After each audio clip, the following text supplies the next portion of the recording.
Kullastandard, Mait Krauni podcast.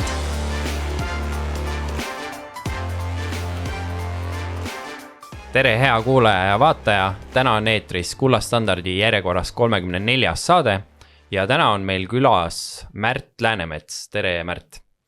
Tere! Märt on siis üks Eesti tuntumaid sinolooge ehk Hiina uurijaid. Ja tänane saade ongi siis peamiselt Hiina teemaline ja võib vist öelda, et Märt on üks informeeritumaid inimesi üldse sellel teemal rääkima.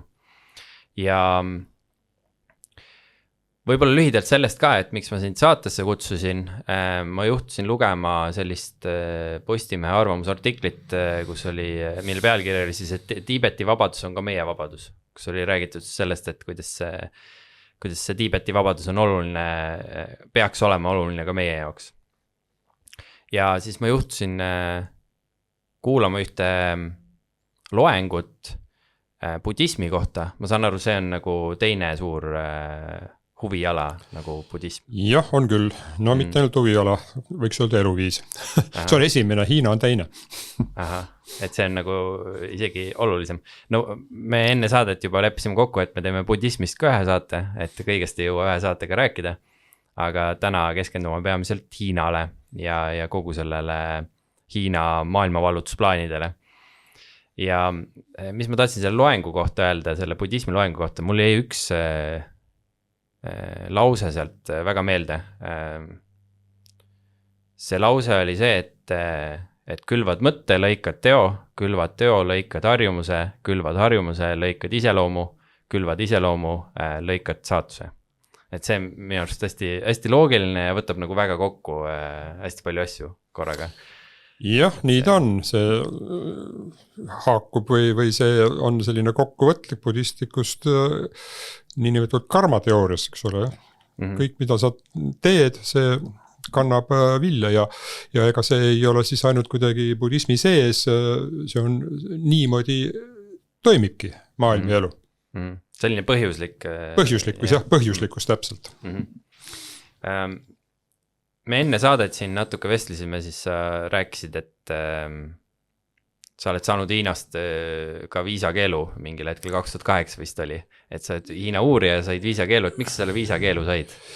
Jah, see oli 2008 või täpselt 2009 algul, ikka ega otseselt ei kommenteeritud, see on mitte ainult Hiina, vaid üleüldine diplomaatiline tava, et kui keegi isik kusagil maal kuulutatakse niinimetatud persona non grataks, soovimatuks isikuks, siis ega see riik, kes seda teeb või diplomaatiline esindus ei pea nagu põhjendama, aga eks minu puhul oli jah, ma olen Hiina uurija, olen tõlkinud palju nagu teenekas, aga samal ajal ma ei laulnud siis ega laula ka praegu siis sellist ühehäälset laulu Hiina kommunistliku režiimiga ja tol ajal oli jah, see vist nagu sai saatuslikuks, et ma osalesin kusagil Tiibetit toetaval üritusel või kirjutasin midagi või mõlemit ja teine asi oli see, et see toimus üsna ruttu peale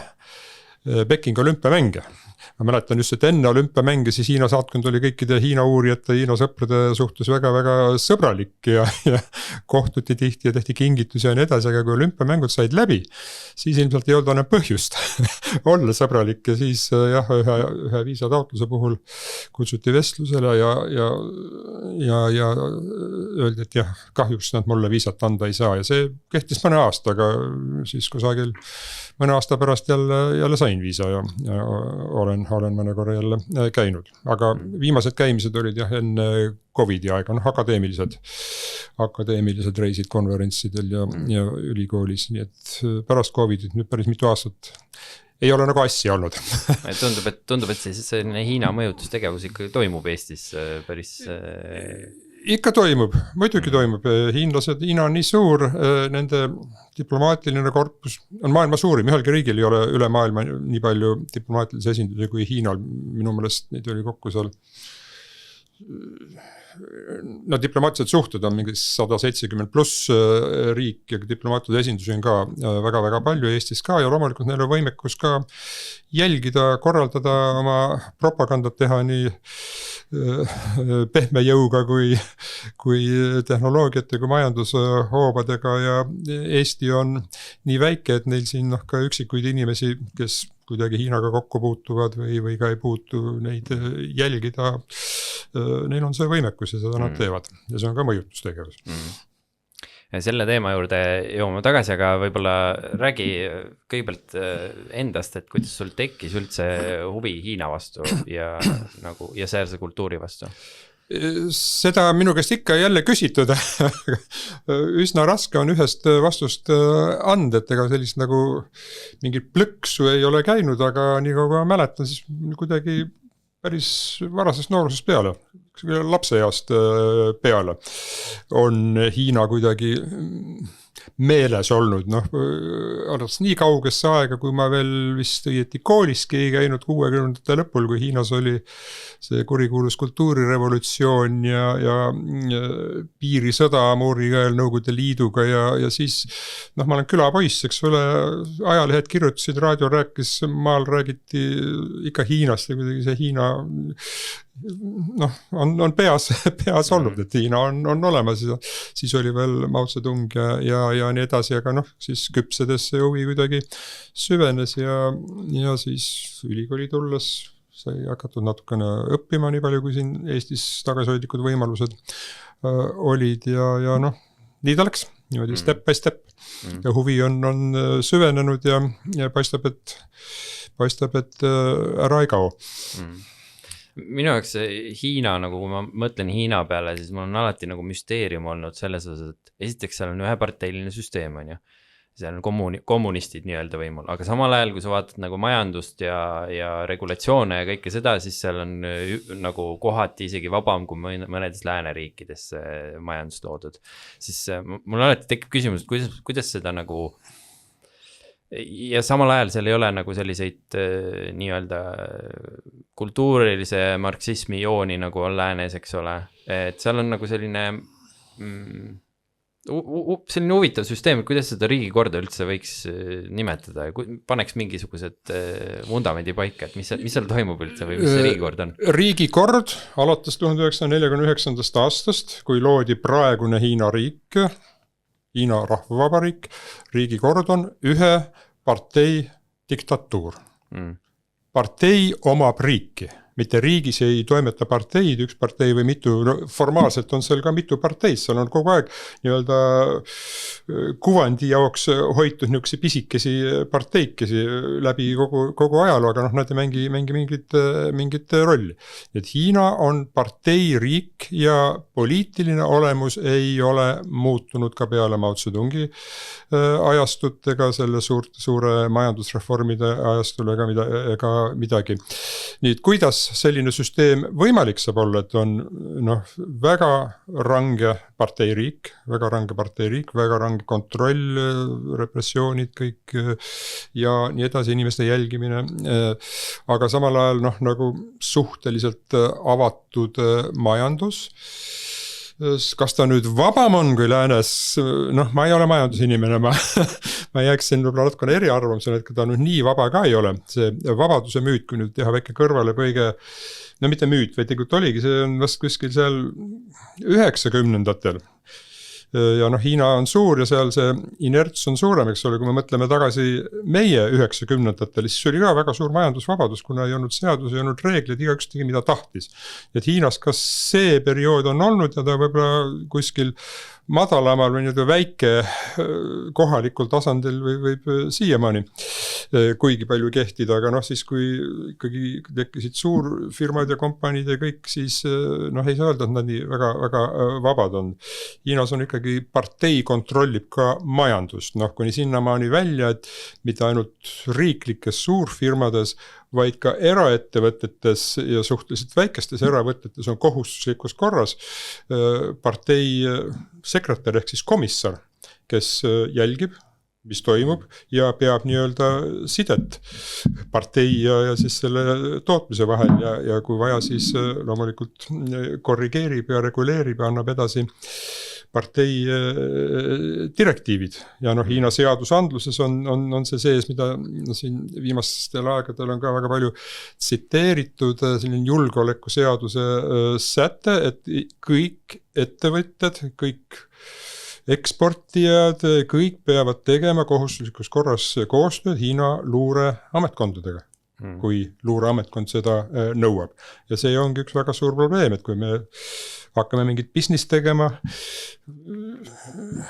ostame midagi Hiinast, eriti kõrgtehnoloogilist värki või ühisettevõtted või mingid projektid, siis me ei tea kunagi, kui palju sellest läheb Hiina luure teabesse ja kui palju siis selle kaudu mõjutatakse seda meie majandust ja kõike, mida iganes me teeme.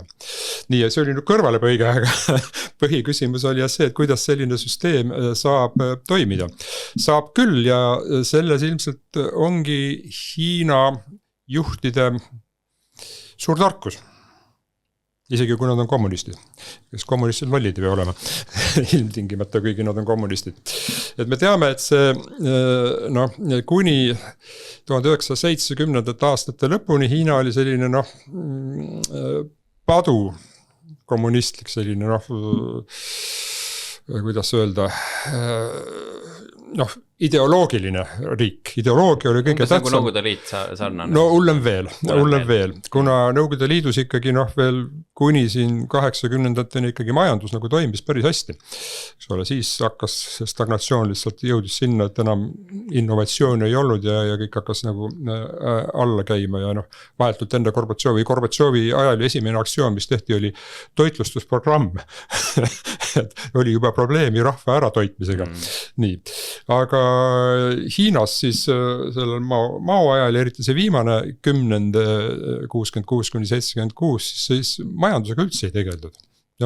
Kuigi palju ikkagi, aga see oli nagu tõesti väljas ja Hiina oli tõesti paaria riik, ideoloogiline riik, kus ainult kampaaniad ja nii edasi, repressioonid, kes vastu olid ja nii edasi. Aga pärast siis suure esimehe Mao surma, kui jällegi tema kunagine kaasvõitleja Deng Xiaoping, see nimi vastu on veel ka tänapäeval tuntud, tema oli põlu all Mao ajal loomulikult, kuna ta ei pooldanud Mao meetodeid.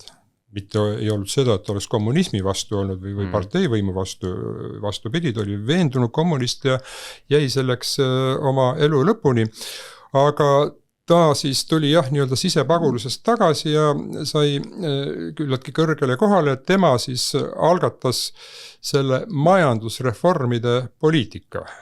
Täpsemalt siis 1978. Aasta detsembris peetud partei keskkomitee pleenumil peetud ajalooline kõne, kus siis öeldi, et me peame majandust hakkama muutma, muidu miks, mitte see. Läänes hakati kohe interpreteerima seda, et Hiina nüüd hakkab pöörama oma laeva, eks ole, et jätab kommunismi selja taha ja mitte. Aga ma oleks hea kolleeg ka Eestis on analüüsinud just Deng Xiaopingi kõnesid 80-ndate algul. Ja see, mis välja paistis, see oli suured majandusreformid ja avanemine, avatud uste poliitika, reformid ja avatud uksed, nagu seda nimetati, aga partei sees ja riigis pidas padu ideoloogilisi kõnesid, et me ei tohi mitte sammugi järele anda ega muuta meie poliitilist suunda ega marksismi ega lasta sisse mingeid lääne mõjusid kultuuri kaudu ja nii edasi. Et ta oli oma vaadetelt ikkagi padu kommunism ja kogu see majandusreformide asi sai ette võetud sellepärast, et partei võimule jääks. Sest et oht oli see, et eks ole, kui partei ei olnud nagu võimeline riik edasi viima.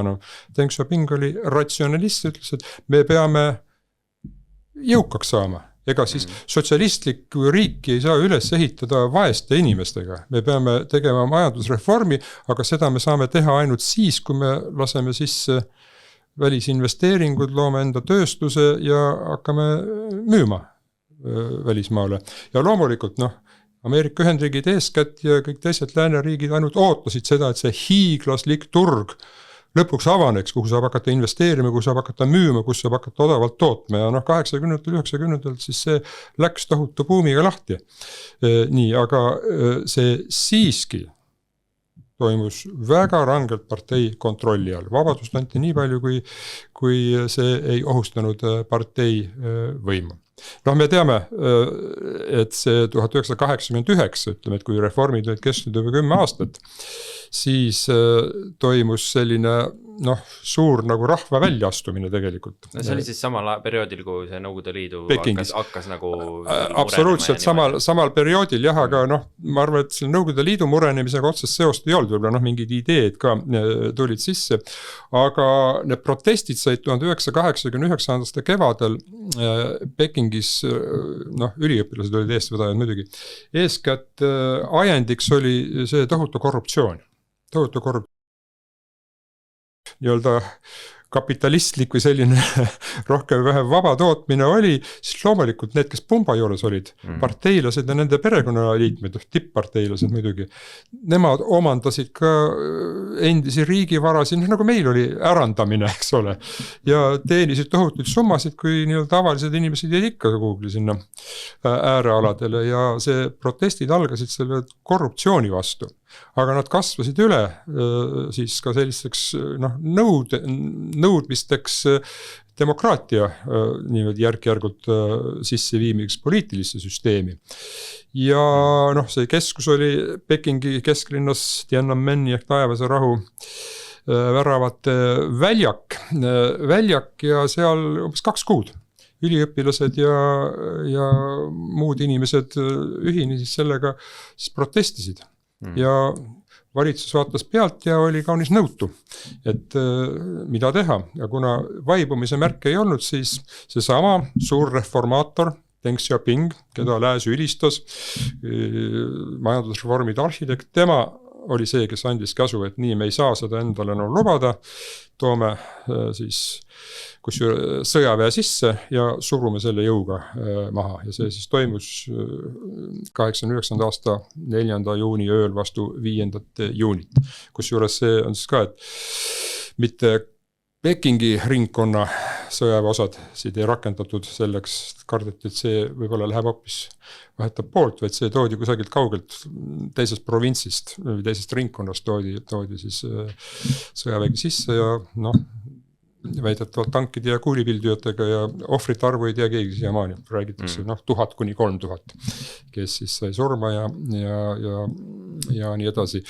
Ja peale seda... Palju seal üldse oli protesti? Räägitakse, et seal võis olla, see on tohutu suur väljak, et seal võis olla kuni 1 miljon inimest võib-olla, mitte kogu aeg ühe koha peal seismas, aga massid liikusid ja et ikka väga-väga suur ja mitte ainult Pekingis, oli ka teistes linnades levis, aga kui see mahasurumine oli, siis muidugi see kõik vaibus, kõik kadus. Ja valitsuse siis ametlik poliitika oli see, et see sündmus algul muidugi oli, eks ole, räägiti kontrrevolutsioonist ja ajati neid osalejaid taga, kuskil 2 kuud hiljem see vaikiti täielikult maha. Täielik vaikus sellest üldse ei räägitud, ei tohtinud rääkidagi nii, et nagu ei oleks toimunud. Et see, ütleme, et uus põlvkond, kes nüüd on juba peale tulnud, et selle jaoks ongi nagu mingisugune väga ähmane sündmus, eks ole, et kelle perekonnad olid seotud sellest, siis võib-olla rääkisid, aga mitte väga palju. Ja võt siis antigi nagu see, et okei, lasta inimestel poliitikat teha või rahvale. See on väga ohtlik. See, siis partei võim kaua vastu ei pea. Aga laseme inimestel rikkaks saada. See haakus Deng Xiaopingi loosungiga, et ainult sotsialistlik riik saab olla ainult jõukate inimeste riik. Ja ühesõnaga siis inimeste see energia kanaliseeriti majandustegevusse. Igaüks võis hakata ettevõtlust tegema ja nii edasi. Ja kui kõht täis on, siis ei tule sinna väljakule protestima. Siis ei tule sinna väljakule protestima ka ja pealegi kui on nagu see hoiatav näide on ees, et sellest midagi head ei tule välja. Niimoodi ja see on tõesti valitseva kommunistliku partei omamoodi, mitte omamoodi, vaid täielik tarkus, et nad on suutnud seda ikkagi juba varsti 5 aastakümmet administreerida kogu seda asja ilma suurte tagasilöökideta. Majandus on kasvanud, eks ole, noh, juba 2001, eks ole, üle 20 aasta tagasi võeti Hiina vastu sinna maailma kaubandusorganisatsiooni, mis oli nagu eriline privileeg, eks ole, kus ta sai nii-öelda rahvusvahelisse kaubavahetusse sisse erirežiimil. Eritingimustel teda võeti vastu kui siis arengumaad, mis tähendas seda, et tema tingimused olid pehmemad kui majanduslikult arenenud maadel ja see arengumaa klausel on tal siiamaani. Kuigi ta maailma teine majandus ja juhtitehnoloogia riik, et nad on väga-väga osavalt ära kasutanud seda, aga eesmärk ei ole muutunud. Eesmärk on see, et Hiina püsiks parteiriigina ja see majandus kindlustab kommunistliku partei võimu. Ja see siin ei ole mitte midagi muutunud. Pigem nüüd praeguse juhi Xi Jinpingi valitsusajal, kes tuli võimule siis partei juhiks sai ta 2012 lõpus ja riigipeaks mõni kuu hiljem, vastavalt kuidas need kongressid toimuvad, see on niisugune rutiin. Nii et 10 aastat, kolmas siis 5-aastane valitsusaeg läheb tal praegu, on ikkagi see poliitiline nagu see, poliitiline süsteem on ikka muutunud väga palju rangemaks ja jälgivamaks ja nii-öelda repressiivsemaks. Aga kuidas, kui tulla siia 80-ndate lõppu tagasi, et eks ole, siis nagu mujal see kommunistlik värk ju lagunes ära, nagu siin Nõukogude Liit ja kõik asjad, kuidas hiinlased nagu seal Hiina kommunistlik partei siis, kuidas nemad nagu ellu jäid selles kogu selle süsteemi lagunemises? No sellepärast jäidki, mida ma rääkisin, need juhid olid väga targad eesotsas Deng Xiaopingiga ratsionaalsed majandusreformidega ja see, et inimestel võimeldati nii-öelda jõukaks saada. Ja lisaks siis need verised mahasurumised. Mahasurumised, ärge demokraatiaga, ärge jamaga siin, eks ole, see on kõik kahjulik lääne mõju. Ja mingil määral see Ida-Euroopas ka toimus, aga süsti päris. Ida-Euroopas oli vähem, aga järelikult võime siin ainult öelda, et ju see Nõukogude Liidu süsteem oli ikkagi nii palju alla käinud, et ta ei suutnud seda parteivõimu enam säilitada ja ütleme, et Ida-Euroopa maades kaasa arvatud Baltikum, eks siin oli ka repressiooni ja kõiki ja Praha kevadet mõtleme ja peale teist ilmasõda küüditamised ja värgid, aga et ega siis Ida-Euroopa ja Baltikum kunagi nagu täielikult ei integreerunud sellesse, eks ole, ma ise, sa oled noor mees, mina käisin 70-ndatel koolis ja et ega siis nagu me võisime olla pioneerid punase kaelaretiga ja kommunistlikud noored, aga kooliõpilaste seas ma küll ei mäleta, et keegi oleks nagu seda süsteemi tõsiselt võtnud.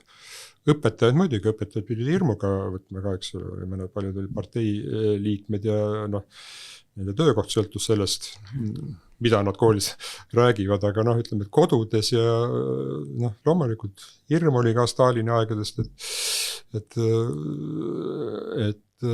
ei tohi väljas kõva häälega rääkida, aga kodudes oli ikka, Eesti aeg oli see aeg, mis oli, aga ma mäletan, et ega siis ei olnud nagu erilist usku, et see asi muutuda võib, et elame, vaatame, kuidagi saame hakkama, aga siis oli 80 lõpus Hiina jõudis siis nagu, vaata selle ju marksismis on nagu see, et kapitalism tuleb enne sotsialismi ja kommunismi on ju.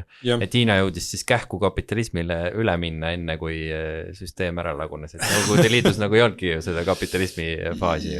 Jah, võime niimoodi mängida nende marksistlike ideedega, et ega me ei saa öelda, et Hiinas nüüd seda kapitalistlikku tootmist enne kommunistide võimule tulekut ei olnud. Ikka oli, aga Hiina oli nii suur maa, on siiamaani väga suur maa tohutute vastuoludega ja ütleme, et enne 40. aastad või ütleme, et enne seda teise maailmasõja sündmus või jaapanlaste kallaletungi Hiinale, mis oli juba 37. aastal enne kui Euroopas maailmasõda algas.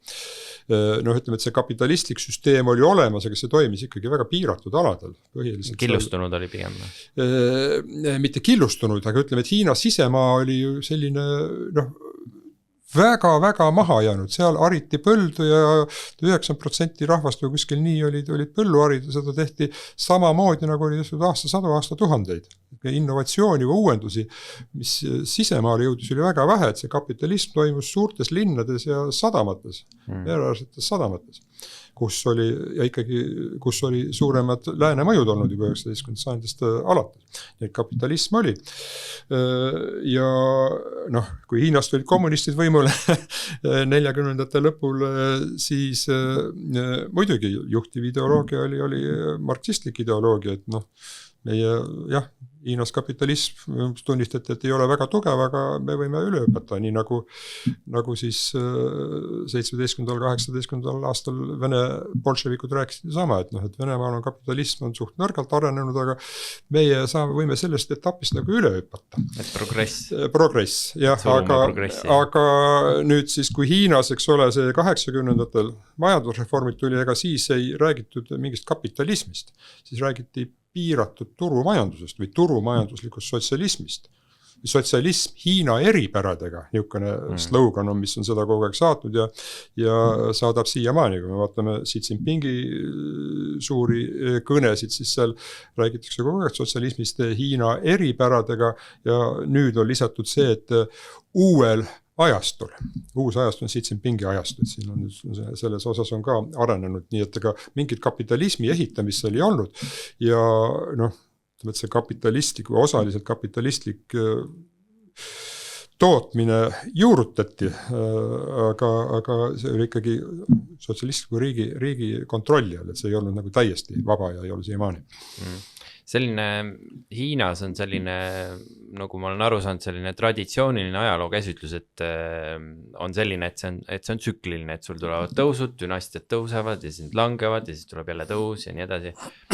Aga kommunism nagu nende partei ideoloogia on nagu selline lineaarne, et sa jõuad mingil hetkel, sa teed seda kapitalismi ja siis jõuad sotsialismi ja siis lõpuks jõuame sinna kõik õnnelikult sinna kommunismi. Et see on selline lineaarne loogik, et ta ignoreerib seda, et Hiina nagu selline on tsükliline tegelikult oma olemuselt. Et kuidas, kas need kommunistid on nagu välja mõelnud, et kuidas murda välja sellest ajaloo mustrist, et kus Hiina jälle killustub mingil hetkel mingi aja pärast? Laguneb ära põhimõtteliselt. Tundub, et ideoloogilisel tasandil on, aga noh, ma ei saa öelda, et ma oleksin nüüd väga suur asjatundja kogu selle, mis debatt Hiinas ütleme käib või Hiina on nii suur akadeemilistes ringides, aga ühte-teist on saanud ikkagi lugeda, et ega selle tsüklilisuse üle nii-öelda akadeemilisel tasandil ikkagi arutletakse, ega paljud Hiina ajaloolased ja nad ei raatsi sellest loobuda, eks ole, kuna see on just aastasadu või aastatuhanded isegi Hiinas selline maailmavaade olnud, aga muidugi see maailmavaade hakkas murenema juba ikkagi 19. sajandil, kui Hiinas hakkasid jõudma nagu lääne mõjud, ka filosoofia ja 20. sajandi algul ka marksism, mis vaatas asja nagu sellises nagu lineaarsemas liinis. Ja see traditsiooniline vaade on küll see, et käib nii-öelda sinusoidi mööda, eks ole, üks keiser tuleb võimule või mingi uus dünastia või keegi perekond, algul läheb kõik ülesmäge, riik pannakse korda, majandus toimib, kõik läheb hästi, jõukus tõuseb, aga hästi läheb teatud tasemeni, jõuab mingisuguse kõige kõrgemasse punkti, kus enam edasi minna ei saa, siis hakkab allaminek, mis väljendub selles, et tulevad rahutused ja majandus enam ei lähe nii hästi ja sõjad ja revolutsioonid ja mässud ja kuni siis tsükkel lõpeb seal kuskil madalpunktis, kui mingi mässujuht kuulutab ennast uueks keisriks ja hakkab uus dünastia. Et see tsükkel on käinud Hiinas väga suhteliselt nähtavalt üle 2000 aasta võib-olla ja see on see Hiina nagu kosmoloogilise vaatega seotud ka, eks ole, me oleme kuulnud kõik kindlasti sellist asja nagu yin ja yang, eks ole, et nagu looduses toimivad kaks printsiipi, aktiivne tõusev printsiip, meesprintsiip ja passiivne langev printsiip või ka hämar, meesprintsiip on valgus, yin, noh, ajaloo käigus ja ka poliitikas on samamoodi, eks ole, kui on see tõusuperioodid, siis on yang domineerib, aga yang ei saa lõpetuseni domineerida, ta jõuab kuhugile kõrgpunkti, siis hakkab jälle yin suurenema, see allakäigu. Et kaos hakkab suurenema. Kaos hakkab suurenema, jah. Suureneb ja siis jah, kaos. Aga kaos ei saa ka, eks ole, minna kuhugile lõpmatuseni, vaid kuskil saabub see madal punkt ja siis ainukene arengutee on jälle üles minna, sinusoisil. Nii, aga kui jah, lääne mõjudega, siis hakati loomulikult üle võtta ka sellist jah, lineaarsemat või sellist arenguideoloogiat. No progress, mis on selle marksismi. Progress, jah, marksism, eks ole, mitte ainult marksism, aga marksism ka Marx seda üksi välja ei mõelnud, eks ta sai mõjutus ikkagi tollasest filosoofiast ja kõigest, et see tsüklisus nagu hääbus. Ja ka Hiinas ja kui kommunistid tulid võimule, siis noh, kommunistid ütleme, kui väga lihtsustatult öelda, siis jah, nemad kommunistid nagu, me loeme kas või tänapäevasid ideoloogilisi kõnesid ja asju, ega ei seal tsüklisest ei räägita midagi, ikka kogu aeg partei võimu tugevdamisest ja Hiina pärastamisest ja nii edasi ja ka maailmarevolutsiooni idee ei ole kuhugile kadunud. Kõrvale põikiks jälle, et noh, näiteks 2018, sellest on päris palju aastaid, kui peeti Karl Marxi siis seda 200. sünniaastapäeva.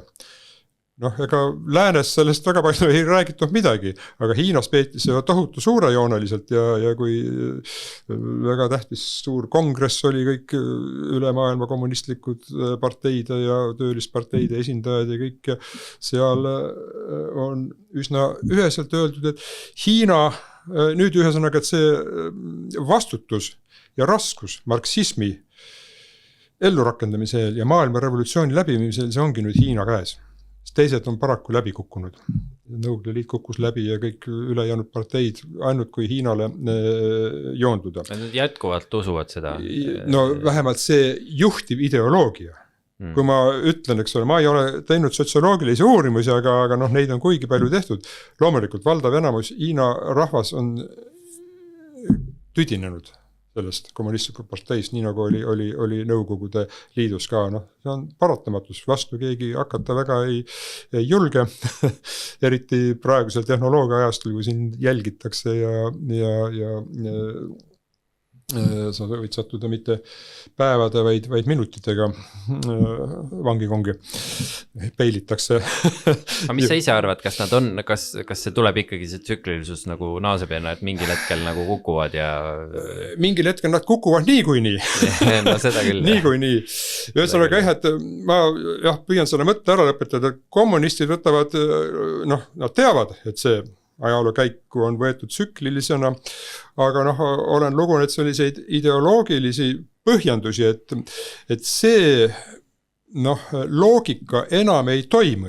See on tuntud ju marksistlik seisukoht, et kapitalistlikus ja ütleme, et sotsialismi eelsetes ühiskondades olid erinevad klassid, oli klassivõitlus ja võt see klassivõitlus. See tekitas selliseid tsüklilisi asju, aga nüüd me oleme jõudnud uude ajastusse, kui on klassideta ühiskond, klassivõitlust enam ei ole. Hiina pärane sotsialism, Hiina rahvas on kõik üks suur rahvas, klass ei ole, partei juhtimise all muudkui edasi. Ühesõnaga, et see tsüklilisus nagu eiratakse ideoloogilisel tasandil ära sellega, et meil on uus ajastu, meil on nüüd teistmoodi. See tsüklilisus jäi sinna vanadesse aegadesse.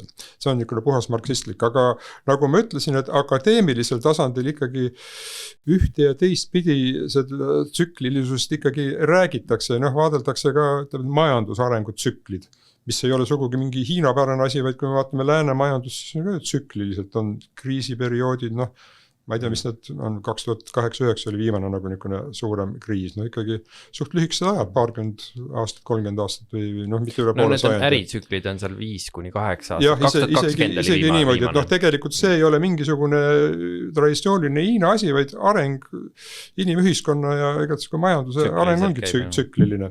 Ja no Hiinas seda ka vaadatakse, jah, et selline noh, nagu pikem tsükkel on 5-60 aastat või 6-70 aastat, kui noh, majandusperiood kuidagi toimub mingi suurem hüpe või areng või kriisist välja tulek, aga lühemad perioodid on siis aga need suured dünastiatsüklid on ikkagi mingi mitusada aastat?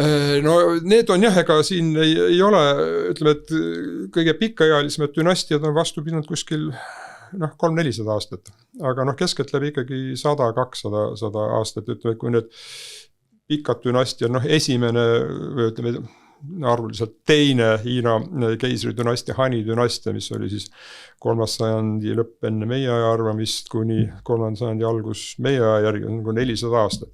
Aga tegelikult seal vahepeal oli noh, dünastia käis täitsa alla, seal olid mässrevolutsioon ja isegi noh, lühikeseks ajaks kehtestati uudus dünastia, aga Hani keisri koda nagu noh, võttis võimu tagasi ja siis see vahepealne aeg see lihtsalt noh, vaikiti maha või sellest ei räägita väga palju.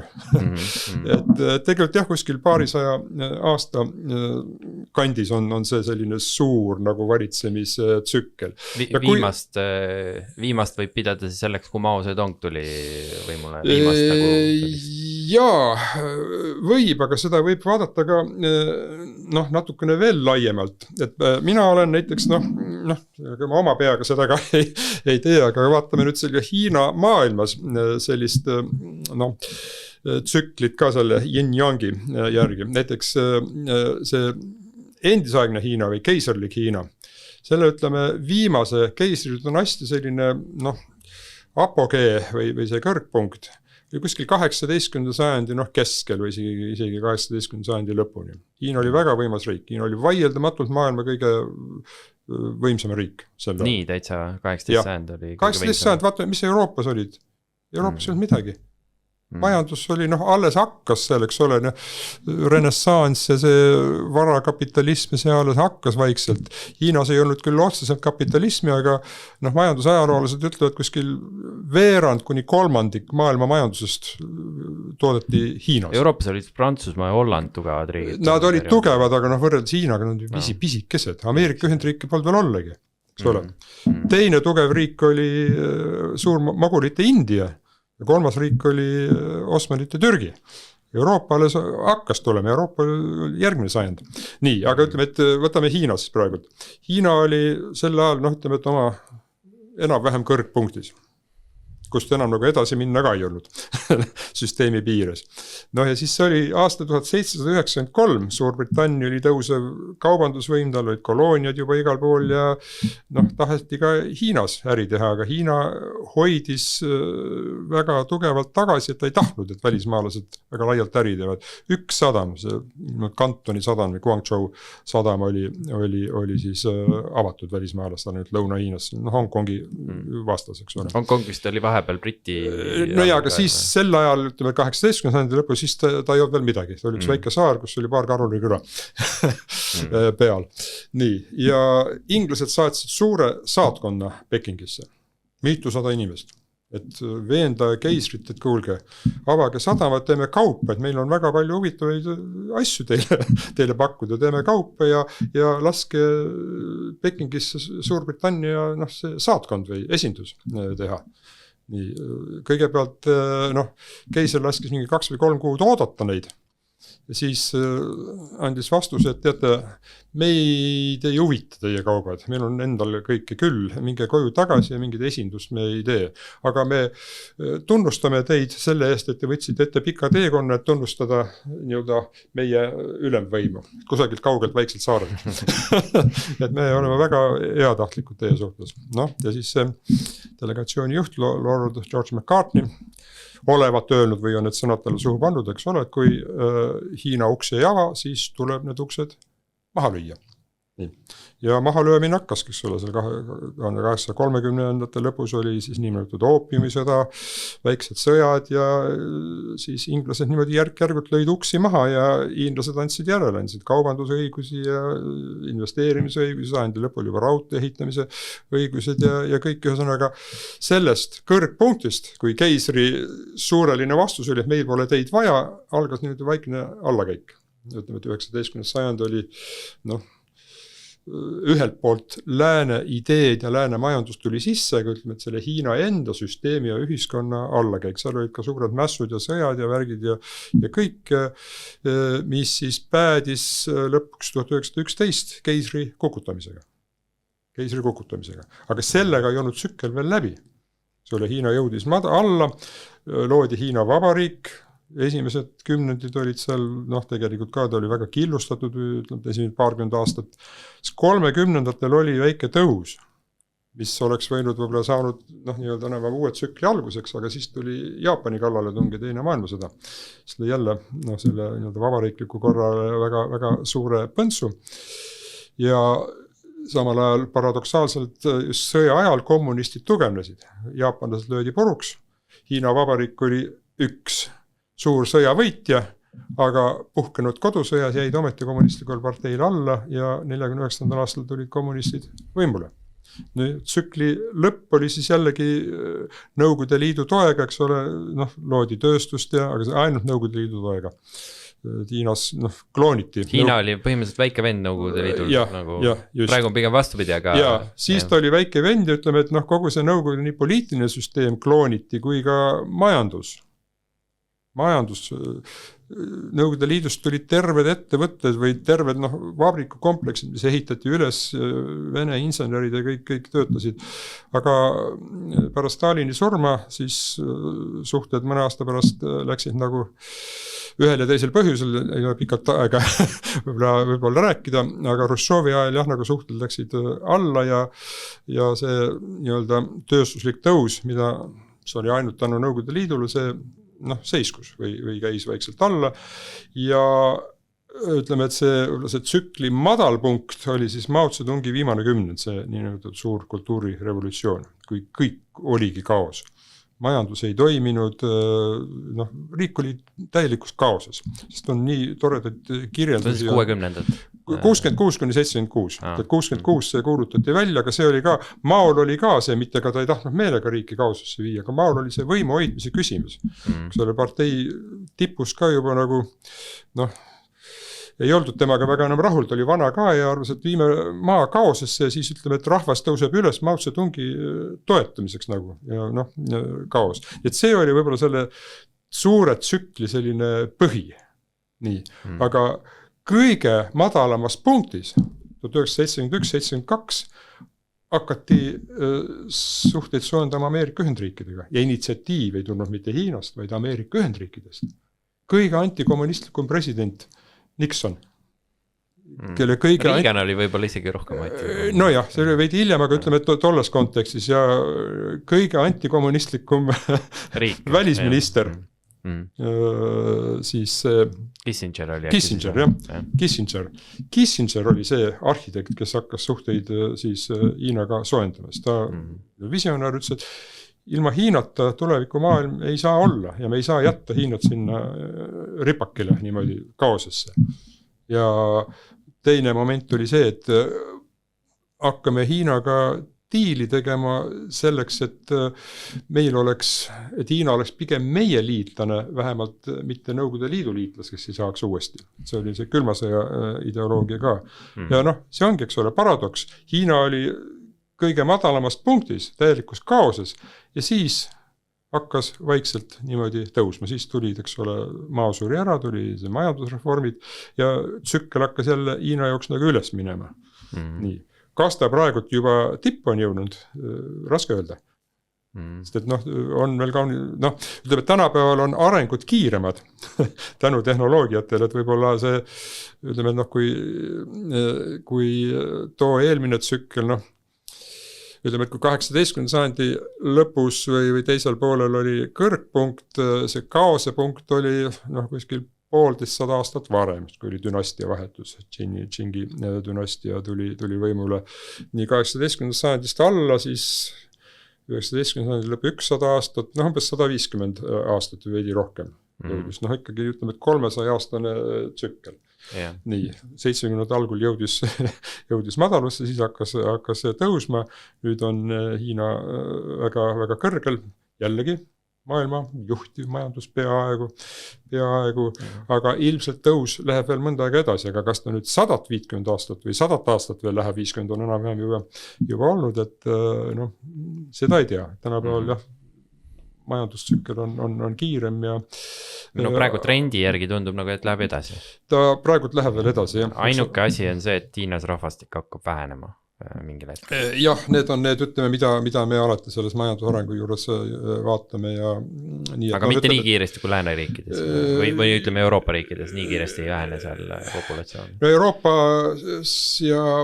Euroopas, ütleme Jaapanis ka, Lõuna-Koreas ja Taiwanis, igal pool, kus on olnud arenenud kapitalism, seal on sündimus drastiliselt vähenenud. Et see on see, et Euroopas ja neis Jaapanis ja nii edasi on see vähenemine juba kestnud mõnikümmend aastat, aga Hiinas see vähenemine alles algab. Nii et Hiinal on kõik ees. Ikkagi ennustatakse, et kuskil ka, kui meil ennustatakse, et Eestis sajandi lõpus on võib-olla 500 000. Vist oli 700-800. Jah, aga et eestlasi võib-olla 600 000 või nii. Siis Hiinas ennustatakse ka, eks ole, et ütleme, et Hiina rahvaarv on olnud laias laastus 1000 korda suurem kui Eesti oma, eks ole, 1,4 miljardit. Kui sealt hakkab vähenema, et sajandi lõpuks võib ka jääda 800 miljonit või oli küll siuksed prognoosid, et 800 miljonit. Täpselt, et see on, aga seda näeme, et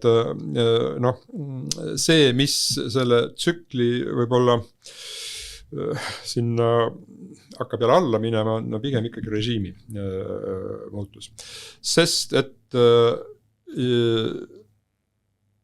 ükski diktatuur, ka kõige paremini majandav diktatuur ei kesta niimoodi. Igavesti ei kesta niikuinii mitte midagi.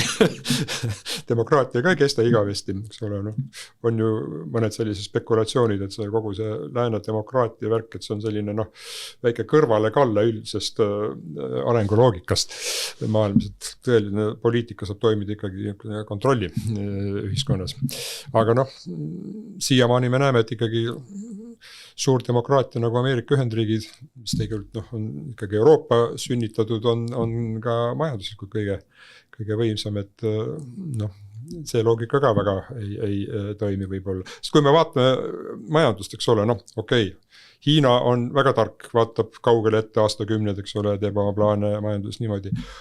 Aga kui me nüüd vaatame sellist tegelikku innovatsiooni viimase 100 või ka 200 aasta jooksul, kas on ükski pöördeline tehniline leiutis tulnud Hiinast? Mitte ühtegi. Aurumasin. Trükipress ei olnud?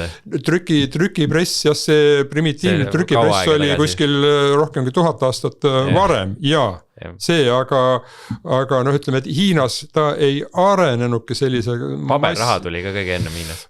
Paberraha, jah, ütleme see ei ole ka võib-olla kõige parem leiutis. Jah, see ka, aga ütleme nüüd sellise nagu siis uusaegsete asjade puhul. Ja need on küll, aga Hiinas nad ei arenenud. Ei arenenud ja kui ütleme see trükipressi idee, kas see tuli nüüd Hiinast või leiutas selle kusagil uuesti Euroopasse jõudis, siis Euroopas nupumehed mõnekümne aastaga arendasid tehnoloogiliselt nii välja, et sa ei hakata enam-vähem massigiraasides trükkima. Aga jah, ütleme, et aurumasin, elekter, kõik alates telefon, sisepõlemismootor, uuemal ajal siis internet, televisioon, kõik kommunikatsioonivahendid, kõik on leiutatud ju kas Euroopas või viimasel ajal siis Ameerika Ühendriikides. Hiina, isegi Jaapanis ei ole ka midagi eriti leiutatud. Jaapan ja nüüd ka Hiina on väga tugevad arendajad. Nad võivad täiustada asju kõvasti, aga leiutisi sealt ei ole tulnud. Nii et selles mõttes ka see kapitalistlik või kapitalismi elementidega majandus, mis Hiinas on, see on ju lääne mudel tegelikult. Aga jah, ütleme, et Aurumasin, elekter, kõik alates telefon, sisepõlemismootor, uuemal ajal siis internet, televisioon, kõik kommunikatsioonivahendid, kõik on leiutatud ju kas Euroopas või viimasel ajal Ameerika Ühendriikides. Hiina Seda lääne majandusmudelit kohandavad oma partei riigiga ja siiamaani ütleme, et on suhteliselt edukalt töötanud. Suhteliselt edukalt. Aga mis siis võib saatuslikuks saada, mis ilmselt saabki, on see, et see poliitiline režiim, mingil hetkel ta peab murduma. Sest ikkagi ma enne juba mainisin ka, et ega siis ei ole nii, et 1,4 miljardit hiinlast kõik on urraa partei selja taga joondumas. Kas või näide, et see niimoodi ei ole, oli siis, mis aasta see nüüd oli? 2023 selle Covidi, ikka 23. Covid oli 20, 21 oli Covid. Jaa, aga ütleme, et see Covidi viimane vaatus. Siis kui siin asjad juba, ütleme, et läänes hakkasid asjad juba nagu paranema, aga 22 oli see. Hiinas oli see totaalne lockdown veel. Ja siis see oli 22 hilissügisel vist ikkagi siis. Vist natuke pärast Ukraina sõja algust oli. Või oli 23 ikkagi. Ühesõnaga, seal oli selline juhtum, eks ole, Hiinas oli see karantiinid muidugi väga, väga drastilised, eks ole, inimesi pandi kvartalite kaupa luku taha ja kontrolliti mingit väljaskäimist ei olnud. Ja selles samas kriitilises Uiguuristani ehk Ida-Turkestani piirkonnas, pealinnas Ürümtšis juhtus selline asi, et üks siis see luku taha karantiini pandud kõrghoones puhkes tulekahju. Inimesed saanud välja. Nad olid karantiinis ja hulga inimesi põles sisse ära enne, kui päästjad tulid ja kõik. Ja sellest siis väga kiiresti puhkesid sellised rahutused. Hakati jällegi nõudma, eks ole, et karantiitingimuste normaliseerimist, et sellist asja ei juhtuks. Ja see toimus mingiks neljapäevasel või reedesel päeval. Ja tundidega need rahutused väljaastumised levisid kõikides suurematesse Hiina linnadesse. Nii. Ja jällegi, meil on tehnoloogia ja kommunikatsioon oli väga kiire ja ikkagi vaikselt järgmisel päeval siin ja seal oli kuulda juba ka partei kriitilisi nõudeid. Eeskätt jällegi üliõpilased, aga see oli igal pool Hongkongis ka ja Hiina suuremates linnades. Ja siis oli selline väga, väga,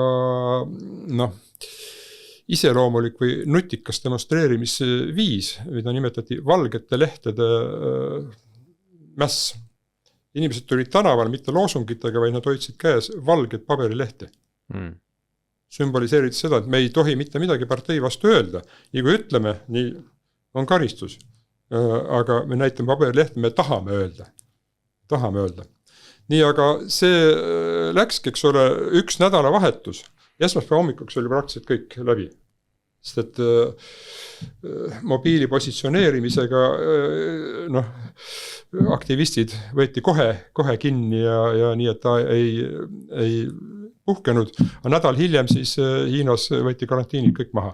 Ja siis see viimane vaatus, mille kohta Hiinast enam maailma informatsiooni ei antud COVID andmete kohta, see 23 aasta siis esimene pool oli vist olnud väga kaunis ränk nii haigestumiste kui surmade poolest, aga siis tuli see niinimetatud karja immuunsus ja aasta pärast oli COVID seljatatud. Aga miks ma sellest nüüd nii pikalt rääkisin, oli just see, et nii kui see väike pragu tekkis, need väljaastumised, siis tulid kohe ja ikkagi ilmselgelt režiimi vastaselt.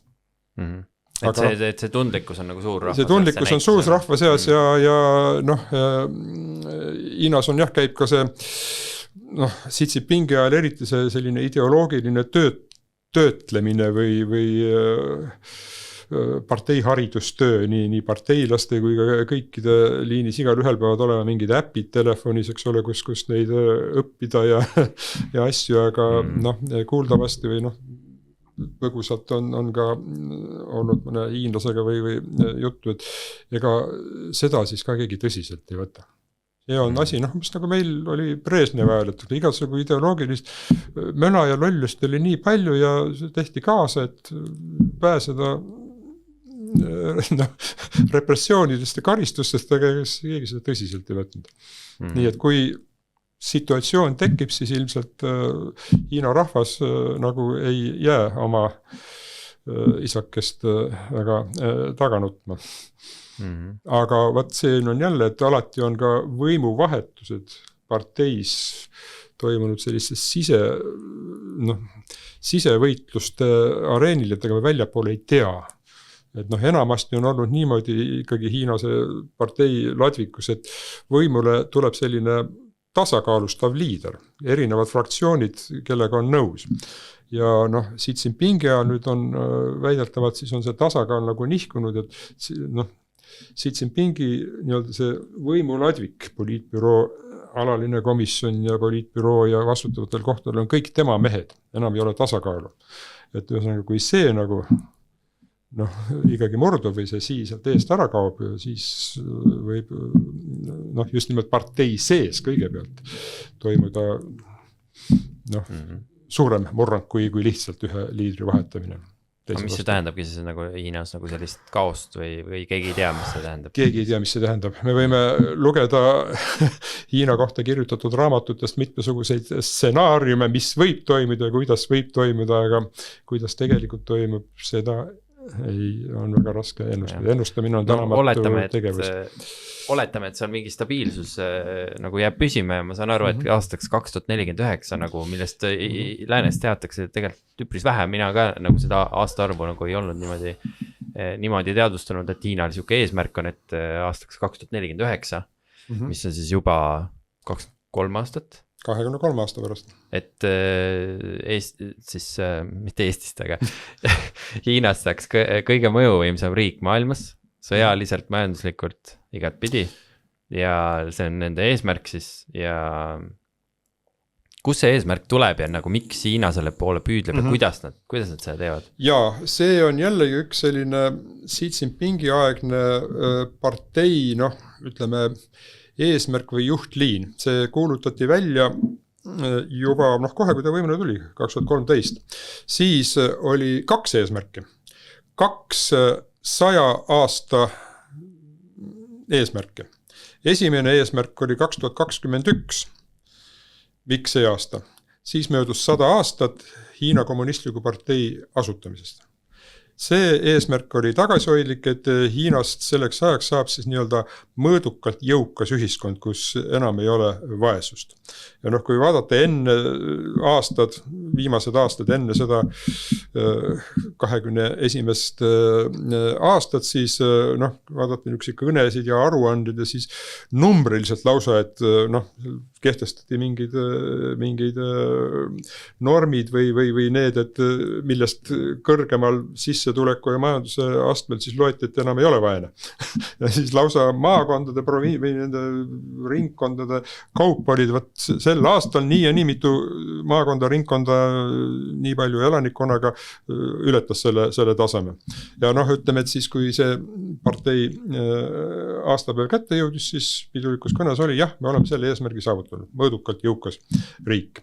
Nii 2049 möödub 100 aastat Hiina rahvavabariigi loomisest. See on siis see teine 100 aasta eesmärk. Ja siis on need eesmärgid, mida sa siin just ka nimetasid. Hiina peab olema kõige maailma juhtiv riik kõikides valdkondades, majandus. Muidugi seal on ka see demokraatia nimi käib, aga see on demokraatia Hiina moodi jällegi, eks ole. Et kõikides valdkondades juhtiv riik, kuna see 100 aastat möödub. Et see on selline nagu loosunglik eesmärk, aga samas on tegevusplaanid ja kõik, ütleme, et kui see stabiilsus kestab, Xi Jinping ilmselt nii kaua ei elada, on päris vana mees juba, päris vana mees, sünniaasta vist on 1953, kui ma õieti mäletan. Putinist aastakese, mis see on, vanem, või isegi 2 aastat. Noorem tähendab, noorem. Et tema nii kaua ei ela, aga kui stabiilsus kestab ja balanss Ameerika Ühendriikidega kuidagi jääb või murtakse ette, mina eriti ei usu. Sest et vaatamata kõigele, mida räägitakse, mida me näeme nii sõjanduslikult kui ka majanduse innovatsiooni poolest ja elujõu poolest, Hiina ikkagi on Ühendriikidest veel palju taga. Tootmismahud võivad küll olla väga suured ja juhtiv ekspordiriik ja nii edasi, aga no seal on võib-olla see, et no Hiina majandus ise on juba ostujõu pariteedi alusel, kui ma arvestame. Ja ostujõu pariteedi alusel on ta juba kõvasti ees. Kuskil 25% suurem kui USA majandus. Jah. Nominaalselt on seal USA on 32 ja Hiina on seal 21 umbes. Et nominaalselt on veel minna, et tõenäoliselt seal mingi 5-10 aasta jooksul, kui sellised majanduskasvu tempo jätkub, siis nad jõuavad seal mööda. No jah, et ma ei ole majandusinimene, ma ei julge vaielda, aga terve mõistusega tundub, et see nii-öelda nominaalne majandusnumbrid näitavad ikka objektiivsemalt. Ja praegu on küll jah, selles suhtes, et nagu kui sa vaatad rikkust, siis ilmselgelt Hiina ei ole isegi nagu inimese kohta. Ja ka sõjalise võimekuse juures ja tehnoloogi. No praegu kui panna nagu omavahel Hiina ja USA sõjavägi nagu võitlema, siis nagu on suhteliselt kindel, no ütleme neutraalsel alal. Ma on suhteliselt kindel, et USA ikkagi võidab selle. Jah, aga noh, nad ilmselt võitlema ei kipu kumbki pool, eks ole, viimase hiljutisel Trumpi visiidil Hiinasse Trump säutsus, et me ei taha seda. Ja loomulikult ei tahagi seda. Noh, see oli veel seotud Taiwaniga, et miks me peaksime hakkama seal, ma ei tea, mis ta ütles, see oli 9000 miili kodumaast sõdima, aga see ei olnud, noh, seda jälle interpreteerita nagu massi või see pääjoone meedia, eks ole, kui Trump midagi ütleb, siis otsitakse sealt ikka seda halba ja valet. et nüüd Trump reedab Taiwani, kui ta seda teeks, kui ta loobuks, eks ole, kriisi puhul Taiwani toetmas, see oleks endal mitte jalga, vaid 2 jalga laskmine. Ilma Taiwanita Ühendriikide nii-öelda mõjuvõim Vaikse ookeani piirkonnas langeb väga ruttu kokku. Nii et see on lihtsalt retoorika ja seda retoorikat on alati olnud. Trump ei ole esimene, kui olid siin, ütleme, 2000-ndate algul, noh, kui tuli Taiwanis 2000. aastal esmakordselt võimaluse Demokraatlik Progressipartei presidendiks. Nende partei programm on ju iseseisev Taiwani riik. Ja siis olid väga, noh, jällegi Pekingist loomulikult hoiatused, kui te iseseisvust välja kuulutate, siis sõda kohe ja täpselt samuti veel rangemad näpuviibutused Ameerika poolt, et ärge te poisid jamage seal. Ka meie ka ei saa teid lõpmatult toetada, no? Ja siis on kokku lepitud status quo. Ja eelmine Taiwani president, nüüd on juba teine president järjest on see Demokraatliku Progressipartei võimul. Eelmine president lahendas selle nii-öelda retoorikas väga kenasti ära, ütles, et Taiwan on iseseisev, demokraatlik, arenenud riik ja me ei pea mitte midagi välja kuulutama. Sellega võtab nagu sõnad suust. Ja noh, nüüd kui see Trump siin säutsus selleks ole, et umbes mida tõlgendati, et või nüüd jätab Taiwani üksi või midagi nii edasi, siis Taiwani poolne oli samuti, et ega meie oleme demokraatia kaitsel, meil on ameeriklastega lepingud, meil on see suur relvastuse müügileping, eks ole, öeldakse, et relvad veel ei ole saabunud, sellest sõlmiti 11 miljardi leping vist möödunud aasta lõpus kuskil. Noh, umbes, et hoitakse kinni või noh, aga kui me vaatame, et kui palju võttis aega, kui hakkasid need tegelikult relvasüsteemid ka Ukrainasse tulema, see logistika ja ette valmistuma võtab kuid, et noh, seda põhjust, miks ei ole relvad veel Taiwanis, tuleb sealt pigem vaadata, mitte et see juba... See Taiwani ründamine äärmiselt kulukaks. See oleks äärmiselt kulukas, eks ole, noh, aga siis see on tõsi, mida öeldakse, et ega hiinlased jälgivad väga hoolega, mis toimub Ukrainas, aga dessant Taiwanil on ju palju raskem, eks ole. Kindlasti. Ja ütleme, et see Taiwani valmisolek sõjaks, võrreldes sellega, mis oli Ukraina 2022, noh on kordades suurem. Aga mis on ohtlik või mida kardetakse, on see, et Hiina on võimeline moodustama blokaadi ümber Taiwani, et ükski kaubalaev ei lähe läbi. Ja Taiwan täielikult energiast sõltub energiast ja toorainetest, kõigest sõltub väljaspoolt, aga neil omal ei ole midagi seal suurt kaevata, nii et Hormuzi väin on kitsas, seda on kerge blokeerida, muidugi kogu selle Taiwani akvatooriumi blokeerimine on ka kordades töömahukam nii-öelda ja ressursimahukam, aga hiinlased selleks võivad olla võimelised. Ja muidugi igasugused need hübriid ja kübersõda käib seal juba ammu. Kui üldiselt öeldakse, et selline küberrünnakute ajastu algas siin 2007. aastal Eestis, eks ole, seoses selle pronksiööga, siis ma ise olin Taiwanis 2 aastat, mõni aasta varem, 2003-2005. Siis ajalehtede põhiteema oli Hiina küberrünnakud Taiwani vastu, nii et seal on see juba palju varem kestnud ja eks sellega on ka muidugi harjutud ja selle vastu võideldakse, eks ole. Aga et just seda kaudu on halvata mingid olulised Taiwani süsteemid, see on ohtlik. See tegelik nii-öelda kuum sõda, jah. Taiwanil on see kaitsekilp, mille nimi on see Taiwan Semiconductor Manufacturing Company. See on ka väga oluline, kuna päris suur osa, ma nüüd protsenti peast ei mäleta, sa võid ise seda ka Hiina, ütleme, et see kiipide eksport tuleb ju Taiwanilt ikkagi. Seal on see asi, et need superkõrgtehnoloogilisi, neid hoitakse nagu kullatera. See Taiwani tootja on nagu, ta on teistest seal mingi 10 aastat ees tehnoloogiliselt. Ja kui sa tahad hästi kõrgtehnoloogilisi asju toota, siis sa pead kasutama nende omi. Ja nüüd, eks ole, see nüüd viimased aastad nüüd Taiwani väga suurel osalusel ju ehitatakse Ameerikasse 2 või 3 tehast, üks vist juba töötab Arizonasse. No lõpuks nüüd ehitatakse, aga Taiwan enne ei tahtnud teha, sellepärast see nagu kaitsepoliitika. Võtab monopoli ära, aga kuna, eks ole, ilmselt ka Ameerika survestab, eks ole, meil on rohkem vaja ja te ei jõua nii palju teha, kui meil vaja on. Ja pealegi meil on julgem teha ka, eks ole, Hiina on kaugemal. Nii et see, tänapäeval mängib see on kaitsekilp, aga võib muutuda ka haavatavuseks. Ja see on ka üks põhjus, eks ole, ikkagi suur osa neid kõrgtehnoloogiliste kiipide tootmist jääb Taiwani ja Ühendriigid juba selle pärast ei saa kuidagi Taiwanist loobuda, et siis läheks ju Hiina kontrolli alla. Põhimõtteliselt küll, jah. Aga samas, kui osad tehased juba USA-s on. Nojah, et siis neil ei ole enam nii tähtis, aga ütleme, et see Vaikse India ookeani, see Indo-Pacific geopoliitiline olukord, seal on ikkagi Taiwan on selline võtmekoht, et sellest ära kaob siis, Hiinal on nagu vaiknook olla lahti.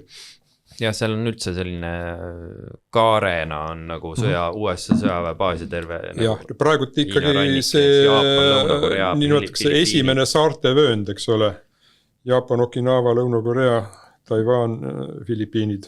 Ja see praegult on ikkagi kontroll Vaikse ookeani üle Ühendriikidel, see väike osa ja Lõuna-Hiina meri on, eks ole, kus siis... Aga kas see on nagu mõnes mõttes see on pärast teist maailmasõda? Pärast teist maailmasõda, just nimelt, jah. Aga Hiina majandus oli siis, ma ei tea, 10 või 15, 20 korda väiksem kui USA oma. Praegu on suurem kui USA oma, see oleks sama hea, kui Hiina baasid oleks Mehhikos või Kanadas. Jah, põhimõtteliselt võime nii spekuleerida, on küll. Jah, et mingil hetkel nagu ju... Jah, Ameerika kasvule nii Euroopas, eks ole, Euroopa üles ehitamine kui ka Kaugidas, Vaiksel ookeanil tänu teisele maailmasõjale. Jaapan nii-öelda löödi puruks ja ehitati üles. Ja anti kõik võimalused, aga selle tingimusel, et Jaapan on ise ei tohi ennast militariseerida ja on siis need Ühendriikide baasid ja Koreas samuti ja Taiwanil ja Filipiinid on traditsiooniline liitlane. Teise maailmasõja, jah, see nii-öelda maailmakord. Kui räägid sellest 2049 aasta eesmärgist, siis majanduslikult ja sõjaliselt mina nagu mõnes mõttes küll näen, et see on võimalik. Just selle tõttu, et Hiinas on väga suur osa maailma tööstustootmisest ja tööstustootmine on see, mis pikaajaliselt nagu majandust veab. USA-s on seda palju vähemaks jäänud ja USA on nagu meeletult võlgadesse jäänud, et pigem nagu on näha USA sellist allakäiku, aga no lääne allakäiku üldse tervikuna majanduses, siis maailma majanduse osakaalus on nagu selgelt näha, et see allakäik on toimumas ja Hiina on tõusmas. Ja kui sõjaväeliselt vaadata, siis noh, Hiina kulutab seal 300 miljardit, USA kulutab 1000 miljardit on ju dollarites, aga kui see ostujõuga jälle, te ei tea tegelikult, Hiina on nii paljudes asjades tehnoloogiliselt ka juba päris kaugele jõudnud, et 20 aastaga see sõjavägi nagu ehitada praeguselt baasilt, kus nad juba hästi kiiresti tõstavad sõjaväekulutusi. Et see tõsta nagu sinna Ameerika tasemel, tegelikult täitsa võimalik. See on täitsa võimalik, jah, kui režiim püsib. Jah, just. See kui režiim enam püsi, siis võib see huvi üldse ära kaduda. Nii et nii-öelda see majandus ja arengu, tehnoloogia arengu loogika järgi ei ole mingit takistust. Aga mingit takistust ikkagi on, sest ega Hiina ei ole isolatsioonis ja Hiina ka praegult ikkagi sõltub väga palju Ameerika tehnoloogiatest, eks ole, see viimane Trumpi visiit ju ka seal ju räägiti väga olulistest asjadest, mis näitab seda, et mõlemad sõltuvad väga suurel määral teisest, eks ole. Millest seal räägiti kõigepealt, mis Fishil oli see suur aastaid või aastakümned ei ole ameeriklased enam müünud Boeing reisilennukeid Hiinale. Hiina toodab mingeid oma lennukeid, aga need ei ole tasemel. Nüüd räägiti jälle suuremast partiist, eks ole, Hiina vajab oma tsiviillennunduse arendamiseks Ameerikat. Tuleb mõrupill alla neelata ja Boeingid müüa või osta. Teiselt poolt, eks ole, Ameerika on selles tohutus 700 miljardilises kaubanduse puudujäägis Hiinaga. Saab suure tehingu, saab seda vähendada. Nii, muud tehnoloogiad samuti, eks ole. Ameerika vahepeal tõmbas oma tehnoloogia ettevõtteid sealt juba välja, aga vaikselt ilmselt ka selles liinis hakatakse tagasi viima.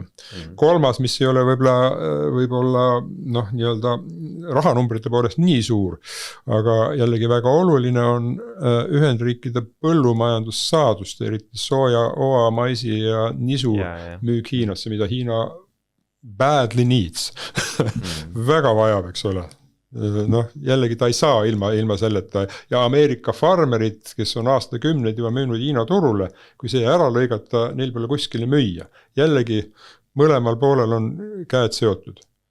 Ja mis järjekorras juba 4, aga võib-olla kõige olulisem on need muldmetallid, mida siis nagu 90% rikastatud muldmetallide turust on Hiina käes siiamaani. Kas nad hiljuti ei hakanud seda piirama? Hakatigi piirama ja sellest saada ongi, et aga Ameerika kogu tehnoloogiatööstus, kaasa arvatud sõjatööstus, sõltub nendest elementidest, mis tulevad Hiinast. Kui Hiina hakkab piirama, siis on Ameerika hädas. Eks ole, nüüd on hakatud kiiruga otsima ja arendama uusi maardlaid ja oma tehnoloogiaid, aga see võtab aastaid aega. Vist Eesti oli üks suurima, vist top 3 seas USA jaoks muldmetallide impordis. Oli küll, jah, see Sillamäe tehas, eks ole, need on läbi käinud, eks ole, aga see on ka vist kuidagi seotud ikkagi oli Venemaalt ja Hiinast tuleva selle toorainega, kas ei olnud. Võt seda ma täpselt ei tea, ma olen näinud seda. Või kõigetas väidetavalt jah, et ühesõnaga terve maailm on läinud nagu selle mugavuse peale, et Hiinal on see tohutu võimekus neid rikastada. Ja ta kaevandab ise seal, tal on omad kohad ja üle maailma peab kokku, rikastab ja varustab kogu maailma. Et keegi ei ole hakanud sellest üldse investeerima kaua aega, nüüd on nii-öelda vesi ahjus.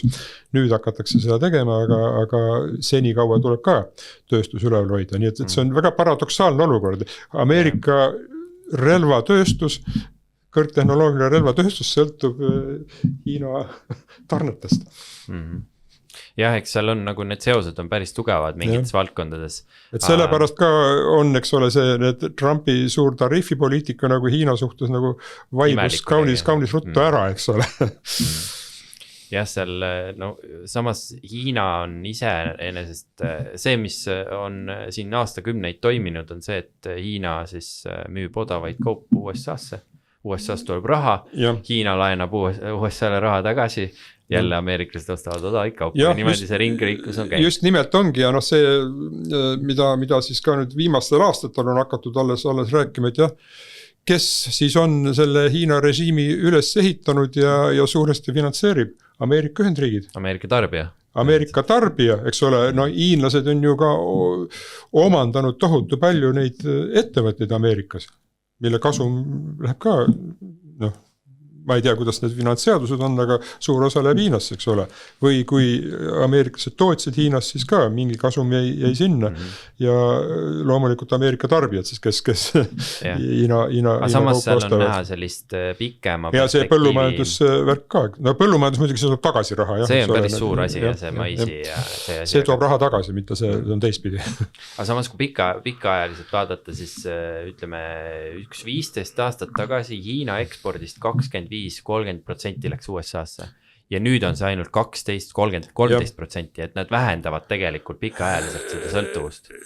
Nad vähendavad jah, see on ka, eks ole, kui see, eks ta on juba varem, ma ei ole majandusuurija nii väga põhjalikult põgusalt vaatan, et kui see nii Trumpi esimesel ajal see kaubandussõda algas, eks oli, see oli näha, et sealt võib tulla siis ekspordist tagasilöök ja praegult ikkagi see esmane või kõige suuremate numbritega ekspordipartner on ASEAN-i maad. Aasia maad, jah. No aga ASEAN eriti see Kagu-Aasia organisatsioon, teised vähem, aga Jaapan, Korea ka muidugi on päris palju, et see ASEAN minu meelest, kui võtta need nagu regioonid USA, Euroopa Liit ja ASEAN, siis ASEANi see protsent peaks vist kõige kõrgem olema, ma ei oska peast praegult öelda neid. Ma ka täpselt ei tea neid peast. Ja ka Euroopa Liidu liinis, ma ei oska öelda, kas seal on ka vähenemist või ei ole. Euroopaga on pigem stabiilsem olnud see aga Ameerikas on kindlasti, aga loomulikult, eks Aafrika ja Ladina-Ameerika ei ole nii suured jõud, kes ostavad, aga nad on Hiinaga jälle seda tihedamalt seotud, eks ole, sõltuvad Hiinast. Siit tuleb nagu mitmeid nagu selliseid geopoliitilisi seoseid ka, aga enne kui me selle nagu geopoliitika juurde, ma ei tea, suhted Venemaaga ka ja niimoodi, kogu see Iraani seda ja niimoodi, et siis võib-olla räägiks enne natuke ka Hiina siseriiklikest, nii-öelda siseriiklikest asjadest, et Hiinal on siis sellised regioonid nagu Tiibet ja eks ole, ja seal on siis need uiguurid, et ja siis neid represseeritakse ja proovitakse nagu kultuuriliselt nagu nii-öelda hävitada, nii nagu tegelikult meil siin prooviti Eesti kultuuri nagu eemaldada, et assimileerida kõik sinna ühtsesse Nõukogude Liidu peresse, eks ole. Mis seal praegu toimub, mida nad teeb, mida seal tehakse ja miks meie jaoks see peaks oluline olema? Nojah, ütleme, et Hiina on palju rahvuseline riik, nagu oli Nõukogude Liit. Seal 50-ndatest peale on seal, kas see nüüd päris täpselt tegelikkusele vastab, aga on nii-öelda 56 ametlikku rahvust Hiinas. Tegelikult need väikerahvastel, ütleme, et hõimud ja need keelepiirid on kaunis hägusad, aga see on ka kuskilt ülevalt poolt paika pandud, et 56 rahvast. Nii, umbes 92% või kuskil nii on han-hiinlased ehk siis päris hiinlased ja ülejäänud 8 ehk absoluutarvudes siis tühine hulk nagu kuskil 100-120 miljonit on teised rahvad. Nende seas on siis kõige probleemsed võrreldes hiinlastega väikerahvad, tiibetlased, keda on umbes 6 miljonit, uiguurid, keda on seal 10-12 miljonit. Mongolid ka veel, Sise-Mongoolia on ka, aga ta ei ole nagu nii probleemne, aga ka seal on nii-öelda rahvusliku allasurumine või assimileerimine ikkagi käib. Teised rahvad on enamasti väiksemad kõik. On Zhuangi rahvas Hiinas, kes on nagu kõige suurem vähemusrahvas, kuskil 20 miljoni kandis, aga nad on nii-öelda hajutatud ja ilmselt see hiinastamise tase on seal juba kõrgemal. Ja neil ei ole olnud kõrgkultuuri. Selles mõttes nagu on Tiibetis ja siis Ida-Turkestanis või uiguuridel. Nii,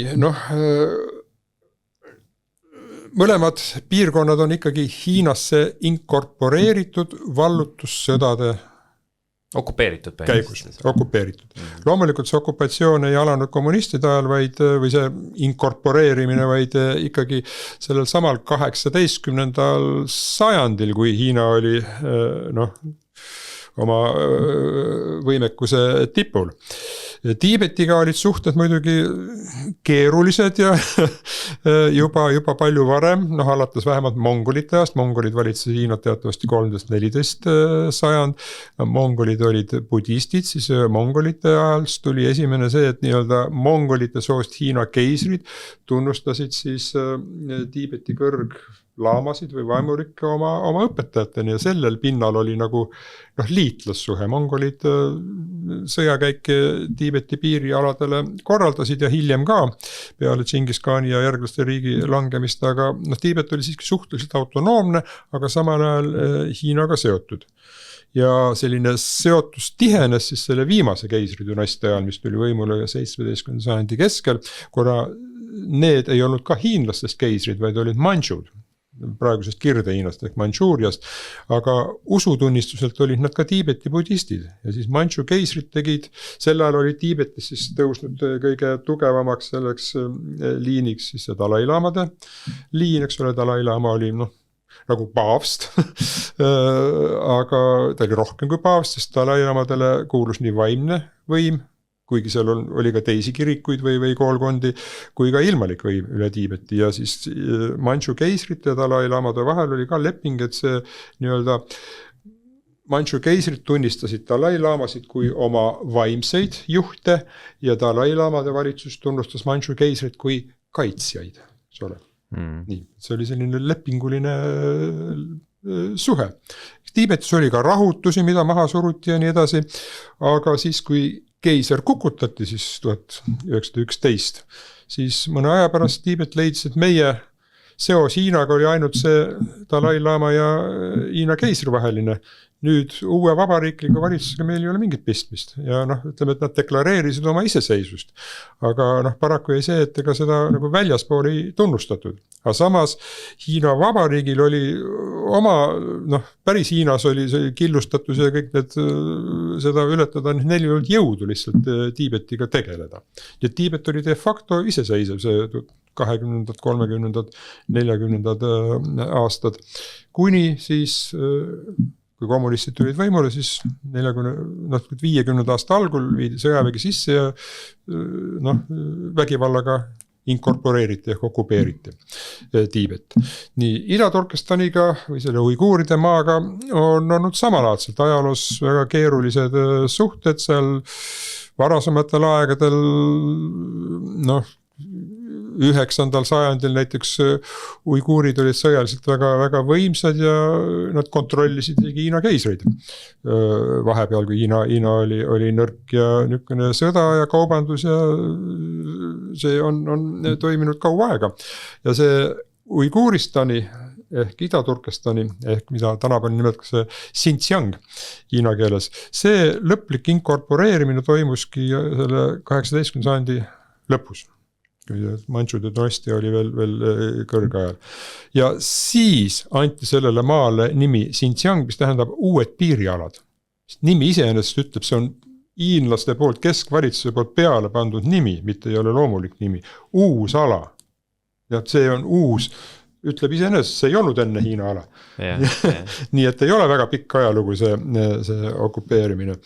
Nii uiguurid ka, nad on islamiusulised ja neid mässe ja ülestõuse oli seal kogu aeg ja kui keiser kukutati, siis ka seal olid erinevad sõjapealikud ja üritati ikkagi nagu Hiinast iseseisvat poliitikat teha, aga neil, ütleme, kui Tiibetil oli selline Dalai-laamade keskvalitsus oli juba pikka aega püsinud, nagu stabiilne, kontrollis ka tegelikult, siis seal Ida-Turkestanis sellist nagu kõik kogu maad kontrollivad keskvalitsust ei tekkinud, kui olid erinevad katsed ja nii edasi, seal kuulutati siin ja seal ikka vabariik välja ja nii edasi.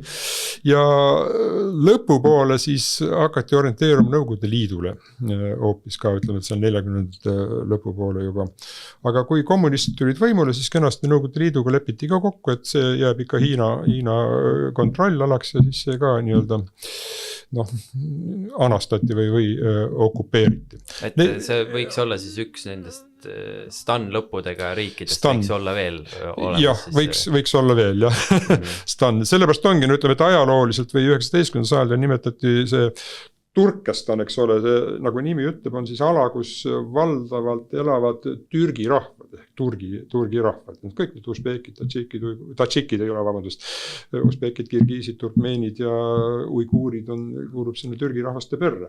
Ja siis see, mis oli Venemaa kontrolli all, ehk see Kesk-Aasia, seda nimetati Lääne-Turkestaniks ja see, mis oli Hiina kontrolli all, see oli Ida-Turkestan.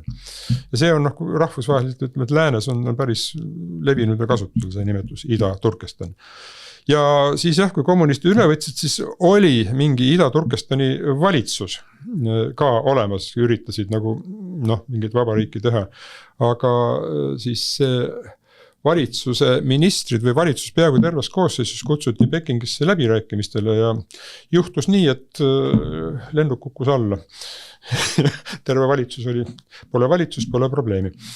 Aga nii tiibetlastel kui siis uiguuridel on ikkagi väga tugevad need pagulasorganisatsioonid, kes tegutsevad siiamaani. Tiibetlastel on väga hästi organiseeritud pagulasvalitsus koos parlamendiga, eks ole, see Dalai Lama. See on Indias, ma saan. Jah, see on Indias, ütleme, see tiibetlaste keskus on Põhja-Indias Dharamsalas, kus on siis Dalai Lama residents ja kus on ka see Tiibeti eksiilparlament ja valitsus. Ja neil on nii väga hästi korraldatud, et need valimised parlamenti, Tiibeti kogukonnad on üle maailma, toimuvad üle maailma, kõik on registreeritud ja täiesti demokraatlikult toimiv süsteem. Et kui näiteks tekiks olukord, et on vaja, meil oli ka pagulasvalitsus, kuigi pagulasparlament ei olnud eestlastel, ma mõtlen USA-s, et kui tekiks olukord, siis võib-olla see pagulasvalitsus oleks võimeline kas nüüd võimu üle võtma või vähemalt panustama väga, väga tugevalt või andma järjepidevuse üle või midagi taolist, aga nii nagu 90ndate algul oli selge või tagantjärele öeldakse, et Eesti või Balti riikide iseseisvuse võti oli kus? Moskvas. Iseseisvus tuli siis, kui Moskvas midagi juhtus. Nii me võime öelda ka, et see Tiibeti ja teiste nende piirkondade iseseisvuse võti on Pekingis. Kui see režiim langeb, siis tekib võimalus, aga praegu... need rahvad on nagu tegelikult sarnases positsioonis, kus eestlased olid. Ja, on sarnase positsioonid, sellest on isegi kirjutatud. Mart Laar on kunagi kirjutanud artikli Eesti ja Tiibeti võrdlusest. Ühes raamatus on ilmunud, aga sest võime eraldi rääkida. Ometi meie nagu, ma mäletan, et tahtsime väga, et ameeriklased ja kõik mõtleks, et et me oleme ikkagi siin, võiksime oma riiklust ajada ja ootasime kõigilt teistelt riikidelt, et nad ütleks, et nad okupeeriti ära, et tegelikult need riigid on olemas veel ja nii edasi, aga ise siin nagu tegelikult Tiibeti suhtes ajame ühe poliitikat. Jah, see on selline kurb paratamatus või pragmaatika, ütleme niimoodi. Eestil oli muidugi, Eestil, Lätil, Leedul samamoodi nagu see eelis, et meie olime enne teist maailmasõda Rahvaste Liidu liige ja rahvusvahelise kogukonna kõikide riikide poolt tunnustatud riik. Tiibet kahjuks ei olnud ja Ida-Turkestanis oli üldse tohuvapohu. Tiibet kahjuks ei olnud tunnustatud nii Rahvaste Liidu poolt. Nii et, ja kui siis oli see Nõukogude okupatsioon tuli, siis ju me teame, Ühendriigid vähemalt retoorikas ei tunnustanud Eesti okupeerimist, kuigi nad tegid Nõukogude Liiduga sellist geopoliitilist külmasõja ikkagi ka koostööd või arvestasid, eks ole, üksteist sõlmisid lepingud ja jälgisid võidurelvastumist ja nii edasi, aga juriidiliselt ei tunnustatud ja neid riike oli ka teisi. Tiibetil nagu sellist eelist ei olnud, kuna ta ei olnud Rahvaste Liidu liige ega tal ei olnud rahvusvahelist tunnustust. See on nagu erinevus, mis teeb selle Tiibeti olukorra kehvemaks. Nii, mis seal toimus? Samas nagu selles suhtes, et päriseluliselt seal on ikkagi oma rahvus ja samamoodi nagu Eestis. Aga muidugi see Tiibeti ajaloolised alad on ka tükeldatud. See, mis on nagu praegu see niinimetatud Tiibeti autonoomne piirkond, mis on nii-öelda Hiina koosseisus, see on umbes vähem kui pool ajaloolisest Tiibetist. põhjapoolsed alad on Hiina Qinghai provintsi koosseisus ja läänepoolsed alad on ka 2 provintsi vahel isegi ära jaotatud. Vabandust, idapoolsed alad. Ja selles nii-öelda Tiibeti autonoomses piirkonnas elab umbes 1/3 tiibetlasi ainult. Nii et see on ka nii, et neil on nagu sellist ka administratiivselt on väga raske seda Tiibetit ühendada, kui olukord peaks see eeldaks nagu täitsa Hiina täielikku lagunemist ikkagi. See eeldaks seda jah, eks ole. Muidugi Dalai-Lama ja ka praegune see, Dalai-Lama nagu loobus poliitikas osalemisest juba aastal 2011. Nii et ta, tõesti on küll 90 aasta vana ka, et ega ta ei jaksa, ta ainult vaimne liider, aga Dalai-Lama algatas nagu selle, mida siis praegune Tiibeti eksiilvalitsus ka järgib seda poliitikat, et me ei nõua mingit iseseisvust. Me nõuame normaalset autonoomiat Hiina riigi koosseisus, millest muidugi Hiina praegune valitsus ei taha kuuldagi. Ja on repressioonid, ümberrahvastamine, kultuuri tasalülitamine ja see kõik toimub nii nagu oli Nõukogude Liidus või hullemini. Samamoodi viiakse hiinlasi. Ja hullemini veel ja ütleme, et Tiibeti noored suunatakse õppima Hiina ülikoolidesse Tiibeti keele osatähtsus seal, võib-olla algkoolis, keskkoolis veel kuigi palju on, aga kui sa tahad haridust saada, siis sa pead hiina keeles õppima, eks oleks seda kuskil edasi jõuda. Nõukogude Liidus oli ka üldiselt enamikes liidu vabariikides oli ju kõrgharidus venekeelne. Baltikum ja Gruusia ja Armeenia olid suured erandid. Ainukene, kus rahvuskeeltes oli kõrgharidus. Teistes riikides, võib-olla kuigi palju või mingeid võib-olla rahvusteadusi nii öelda, aga üldiselt ikka vene keel oli. See, kui ma nüüd seda Hiina teemat natuke uurisin, siis minu jaoks tuli selline üllatav asi ilmsiks, et Hiinas on reinkarnatsiooni seadused, ehk siis taassünni seadused, mis ja need siis keelavad ilma valitsuse loata uuesti sündida. Jah, ütleme, et see käib nagu nende Tiibeti niinimetatud ümbersündivate kõrglaamade kohta käib see. Nii, vaat see on nüüd ka selline huvitav asi, et tegelikult muidugi see valimine nii-öelda enne kommunistide aega oli ikkagi tiibetlaste siseasi. Aga sellest ajast peale, kui siis, mida ma enne mainisin, eks ole, seal kui nii-öelda Hiina valitsevate Manchu keisrite ja Dalai-Lamade vahel oli nii-öelda lepingulised suhted, siis keisril oli õigus nii-öelda kinnitada see valitud. Uus Dalai-Lama või see on mõned teised lamad veel. Et keiser pidi selle kinnitama. Aga see oli nii-öelda kummitempel põhimõtteliselt, aga keisrivalitsus ei sekkunud sellesse otseselt.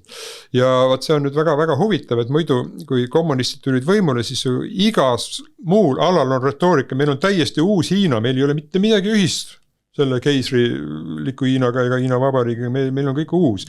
Aga selles Tiibeti nüüd selle ümbersündinute valimisel, sealt nad appelleerivad sellele, et aga keisri ajal oli nii, et keiser pidi ju kinnitama selle.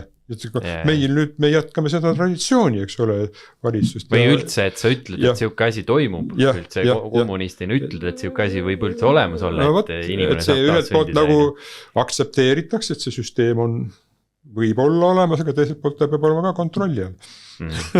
Et kui see süsteem eksisteerib, siis ta peaks siis vähemalt meie kontrolli all olema. See on minu jaoks üks väga absurdne.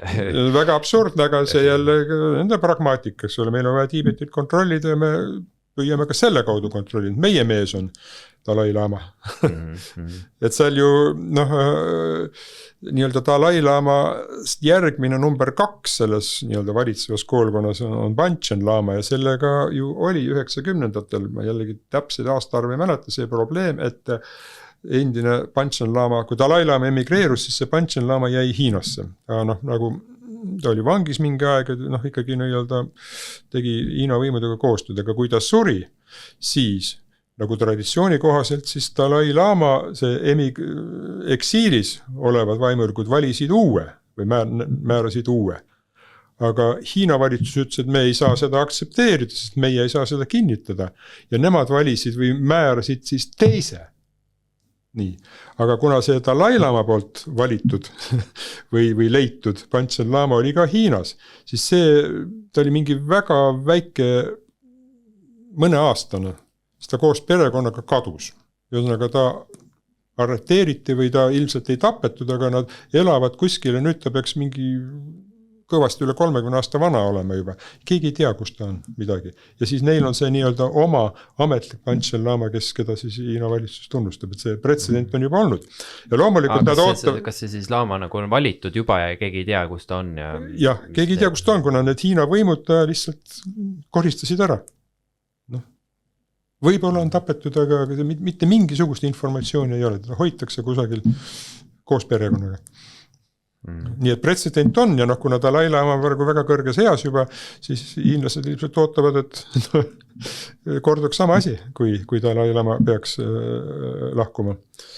Mõned aastad tagasi me jällegi ei tea, kas see on Dalai-Lama enda sõnad või tema suhu pandud sõnad on see, et ta kavatseb selle Hiina valitsuse üle elada. Et nii kaua elada, kuni Hiina valitsus kukub. Jah, et elada kauem, et siis see probleem nagu tema järgmise... Uue Lama üles leiavad siis lõpuks? Samamoodi nagu leiti? Need on oma protseduurireeglid on jah, kuidas, kust otsitakse ja tavaliselt jäetakse mingeid juhendeid ja igatsugu testid ja asjad ja küll nad leiavad. Nii ja on ka sellist või alternatiiv, mida Dalai-Lama on ka ise, tema esindajad öelnud, et võib-olla ta otsustab, et ta ei sünnigi ümber. See õigus on ka igal laamal.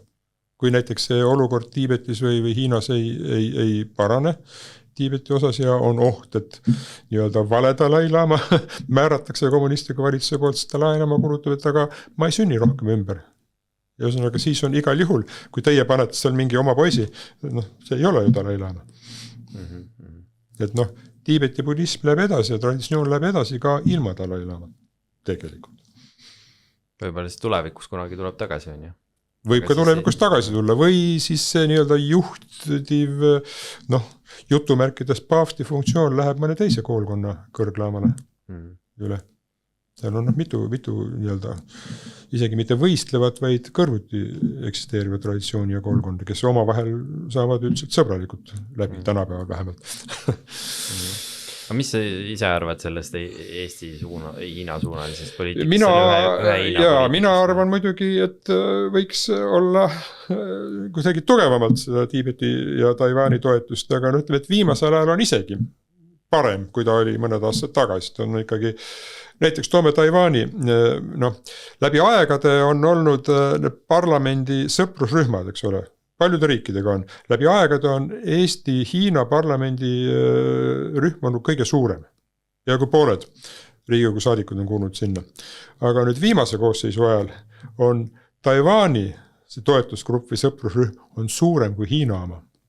Taiwani omas on mingi üle 20, 25-6 inimest, äkki Hiina omas on alla 20. Et see näitab juba muutust. Tiibeti see toetusgrupp on ka, see on väiksem, aga ta on kogu aeg olnud. Ja ütleme, et see retoorika ja nähtavus on see pro-Tiibeti või Tiibeti poolses tegevuses on ikkagi tugevnenud.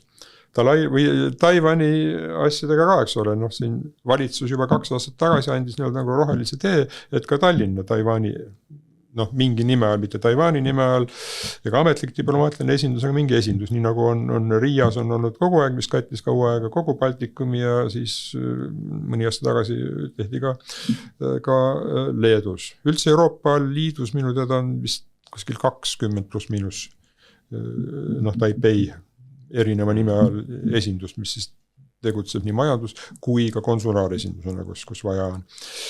Et Eestis on nagu arenenud, aga valitsuse nii-öelda ametlikus poliitikas lähtutakse sellest rahvusvahelisest pretsedendist. Kõik tunnistavad ühe Hiina poliitikat. Kõik suhtlevad Taiwaniga, mitte ametlikult. Ühesõnaga see status quo. Tiibetis jällegi meie parlamendisaadikud, need Tiibeti sõbrad käivad aastas mitu korda delegatsioonidel ja Tiibeti eksiilvalitsuse esindajad käivad Eestis. Suhtlus käib, aga seda ei ole oodata. See pragmapoliitika on see, et mingid ametlikku lähenemist ega tunnustamist ei. Aga kas seal ei olnud Taiwanil endal ka seda, et nad ei tahagi iseseisvaks saada, sellepärast et kui nad iseseisvuse välja kuulutaks, siis see tähendaks seda, et nad ei ole legitiimne nagu Hiina Vabariigi valitsus? Jah, see on ka omaette selline probleem ja samuti teise maailmasõja pärand, eks ole. Noh, tuleme, kui see Taiwani küsimus tuli, kui meil aega veel on, siis lühidalt räägin selle ära, eks ole. Taiwan kui piirkond või saar läks Hiina keisrite võimu alla alles 17. sajandil. Ja pikka aega, ta oli mingisugune perifeerne, ta ei olnud isegi provintsi staatuses mingi piirkond ja alles 19. sajandisel, kas 1885 ta kuulutati provintsiks. Nii. Aga siis 10 aastat hiljem oli Jaapani-Hiina sõda, kui jaapanlased siis vallutasid Hiinat ja Hiina loobus rahulepinguga igavesest ajast igavesti Taiwanist ja ümbritsevatest väikesaartest. Ja Taiwan läks 1895 Jaapanile. Nii. Ja Jaapan tegi väga kõva tööd, et mitte, ta ei olnud koloonia, vaid et ta integreerida täielikult impeeriumi. Isegi geograafiliselt ta on nagu mõnes mõttes selle Jaapani saarte jätk, ehkki vahepeal on rohkem merd. Nii, ta oli Jaapani osa. Taiwanlased teise maailmasõja ajal võitlesid Jaapani armees 10 000. Mandre Hiinaga seos ja identiteet nagu oli üsna väike. Nii, ja Taiwan ka ajalooliselt ei ole Hiina. Seal põliselanikud on ju see poloneeslased. Kogu Poloneesia see migratsioon 1000 rohkem aastat tagasi lähtus Taiwanist tegelikult ja Taiwani nad tulid Kagu-Aasiast 1000 aastat tagasi juba. Nii, Hiina immigratsioon algas ka 17. sajandil. Loomulikult nad saavutasid enamuse seal paari sajandi jooksul, aga need, kes nagu sealt rannikualadelt Taiwani asusid, ega nemad põgenesid pigem keisrivõimu eest, et olla nagu iseseisvamad rohkem. Nii et see iseseisvusmeelsus nagu nende põlistaivanlaste seas on nagu normaalne. Ja kui nad Jaapan kaotas sõja, siis jällegi suurriikide lepinguga ei olnud nii, et Taiwan läheb Hiina Vabariigi koosseisu. Vastupidi, see oli ajutine kontroll. Hiina Ühendriikide, Suurbritannia ja Hiina Vabariigi ühiskommunikee või memorandumiga, siis öeldi, et Hiina ajutiselt võtab kontrolli üle Taiwanile. Aga see kontroll nagu jäi ja Hiina kaotas kodusõjas, siis Hiina Vabariigi ainukeseks hallatavaks territooriumiks jäigi Taiwani saar. Loomulikult siis Hiina Vabariigi valitsus ajas seal oma poliitikat. Alguses veel loodeti, et me ikka vallutame ühel heal päeval Hiina tagasi ja nii edasi. Ja see nimi Hiina Vabariik jäi püsima siiamaani. Demokratiseerumisprotsess algas Taiwanis umbes samal ajal kui Eestis. 80. seal lõpupoole, kui lubati mitmeparteisüsteem, enne seal oli Kuomintangi partei, eks ole. Ja siis see tugevam rahvuslik partei, mis siis tekkis ja mis siis 2000. aastal esimest korda sai nagu võimule ja praegu on ka võimul, on see demokraatlik progressipartei ja nende programmiline eesmärk on iseseisev Taiwani riik. Ja ütleme, et aeg-ajalt ikkagi näed mingid andmeid seal küsitlustes, siis ka, et kaugemas perspektiivis väike protsent, kes nagu tahab Hiinaga ühineda. Tahavad Taiwani riiki, aga praegust olukorda arvestades 80+% alati küsitluses ütlevad, et praegune olukord peab püsima. Sest kui see muutub, siis see toob sõda ja igatsuga asju kaasa. Nad on rahul. Nad on ka väga tarka poliitikat ajanud, et nad on jäänud selle kohutavalt tulises geopoliitilises olukorras iseseisvaks, arendanud demokraatiat Ameerika toel ja arendanud välja supermajanduse ja ka sõjalise võimekuse. Aga ütleme, et see Taiwani elanike põhimassi sentiment on ikkagi oma riik. On alati olnud. Kas Taiwan võib olla, see on selline küsimus, mida kindlasti hästi palju küsitakse igal pool, et või kuidas sina arvad, et kas Taiwan võiks olla nagu 3. maailmasõja alguspunkt? Kindlasti ei ole ta kõige noh, praegult on kolmandat maailmasõda juba mitmel pool käib, eks ole, nagu räägitakse, Ukraina sõda on kolmas maailmasõda, Lähis-Ida sõda on kolmas maailmasõda, selline varjatud sõda käib nagu nii kogu aeg, noh, on siis selliseid radikaalseid vaated, kes ütlevad Ameerika Ühendriikide ja Hiina vahel nii majandus, küber, konkurentsisõda käib juba paarkümmend aastat, vähemalt see on ka sõda. Sõda, kusjuures nii-öelda Hiina parteiriigi eesmärk on, nagu me rääkisime ka, aga noh, mitte ametlikes või nähtavates dokumentides on ikkagi Ameerika Ühendriigid hävitada. Selles mõttes hävitada, et positsioonilt tõugata. Hiina saab superglobaalseks riigiks, noh, umbes spekuleeritakse. Aga see eeldab ju seda, et neid sõjabaasi ei ole seal Hiina. See eeldab muidugi seda, jah. See eeldab nagu... seda, nii et see sinna on veel kauge tee minna isegi 49. aastaks. Aga noh, Hiina, ütleme, et see valitseva partei, noh, ideaalis oleks see, et noh, Ameerika Ühendriigid ongi selline suur, seal on väga head põllumaad, selline põllumajandusbaas ja miks mitte ka siis selline tehnoloogiliste innovatsioonide, noh. Kus saab varastada neid? Noh, et aga kui ta on kontrolli all, siis pole enam vaja varastada, et noh, ameeriklased toodavad neile lihtsalt uusi tehnoloogiaid ja noh, muud maailmad ka igaühest. Ja poolt saab midagi. Millegi pärast mind on suudetud uskuma panna kuidagi, et Hiina ei ole imperialistlik riik. Millelgi ma uskusin seda, nüüd ma nagu seda nii palju ei usu. Muidugi, noh, see sõna imperialism üldse, eks ole, see Nõukogude Liidu ajal oligi, need oli head sotsialistlik leer ja siis see paha kapitalistlik, imperialistlik, kellel on, noh, imperiaalsed ehk suurriigi ehk domineerimise hegemoonia ambitsioonid. Noh, kui praegult öelda, et Hiinal ei ole hegemoonia ambitsioone, ehk ta retoorikas muidugi ütleb, et me oleme hegemoonia vastu, et praegult ainuke hegemoon on Ameerika, meie tahame multipolaarset maailma, see multipolaarne maailm tähendab seda, et ülemineku faasiga tegelikult multipolaarsust, noh on, kui nõukogude öeldi, et on võrdsed ja mõned on võrdsemad, siis selles maailmas loomulikult Hiina on see võrdsem, ehk siis domineeriv riik. Jah. Et see, kui see ei ole imperiaalne või imperialistlik ambitsioon, siis mis see on? Meil on siin umbes 10-15 minutit veel aega, et võib-olla jõuab natuke Eestist ka rääkida, et ma tahtsin siin veel Venemaast rääkida ja kõik see Mandžuuria ja mis need Hiinaga on, et noh, seal ju võib-olla see Vene teema võib-olla korraks puudutaks, et kunagi oli niimoodi, et Mao ajal oli Hiina oli väikevend Nõukogude Liidule, nüüd on pigem Venemaa väikevend Hiinale, eks ole. Et see roll on nagu vahetunud.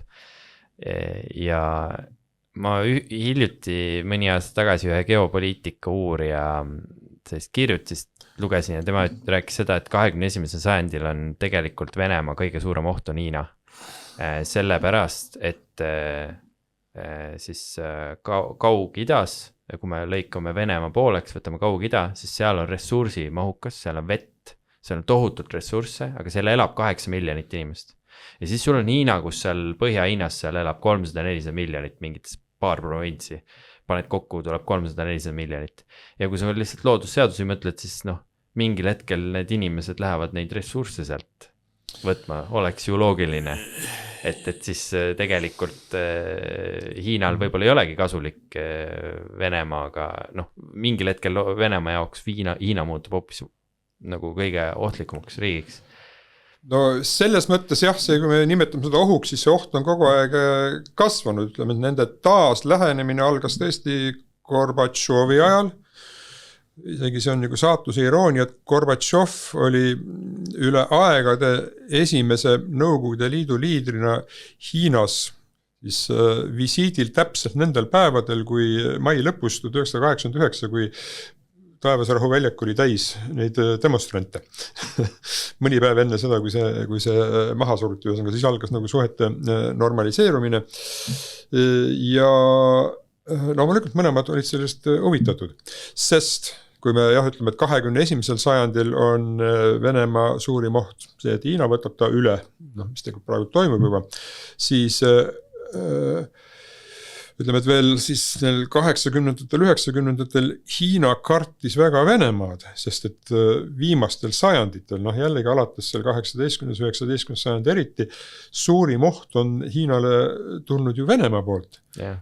19. sajandi keskel ju venelased sundisid, tsaaririik sundis peale lepingu, kus Hiina andis nii Kaug-Idas kui Kesk-Aasias tohutuid maa-alasid, kokku üle 1 miljoni ruutkilomeetri, sellega vist Hiinal ei ole enam ligipääsu Jaapani merele ka ja sinna kanti. Jah, täpselt nii see ongi, see venelased tegid sinna oma selle Vladivostoki sadama ja nii edasi.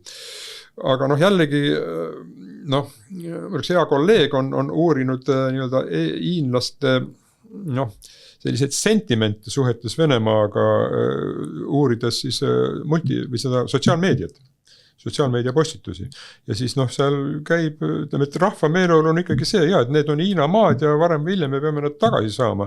Ja on siis erinevaid selliseid soove või ambitsioone, eks ole, tagasihoidlikumad on need see Kaug-Ida, see Jaapani mererannik Vladivostoki linnaga ja võib-olla Amuri see mingi Ida-Manchuuria põhja poole jäävad alad, aga siis suurimad ambitsioonid on, tegelikult õieti peaks siis Põhja-Jäämereni niikuinii, aga siis on jällegi tagasihoidlikkuselt teine on, et Jenissei jõeni, aga siis kõige ambitsioonikam on Uraali mägedeni võiks olla nagu Hiina territoorium. See on niisugune mõttemäng, eks ole.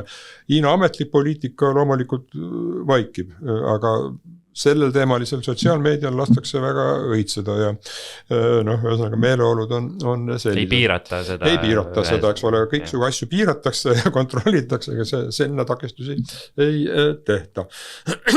Nüüd see, et kas võib juhtuda see, need suurte arvude seadus, eks ole, ühelt poolt on Kaug-Idas alla 10 miljoni venelas või Vene poole elanikku ja teiselt poolt 100 miljoneid hiinlasi, aga see ei ole ka iseenesest ainumäärav asi.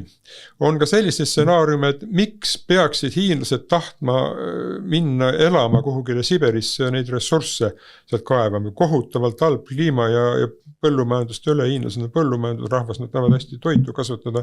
Selles mõttes, mis jäävad lõuna poole, ütleme see Tagabaikali ala ja ka Kasahstanis ja Kesk-Aasias hiinlased rendivad seal põllumaad ja kasvatavad omale toitu niikuinii juba ammu.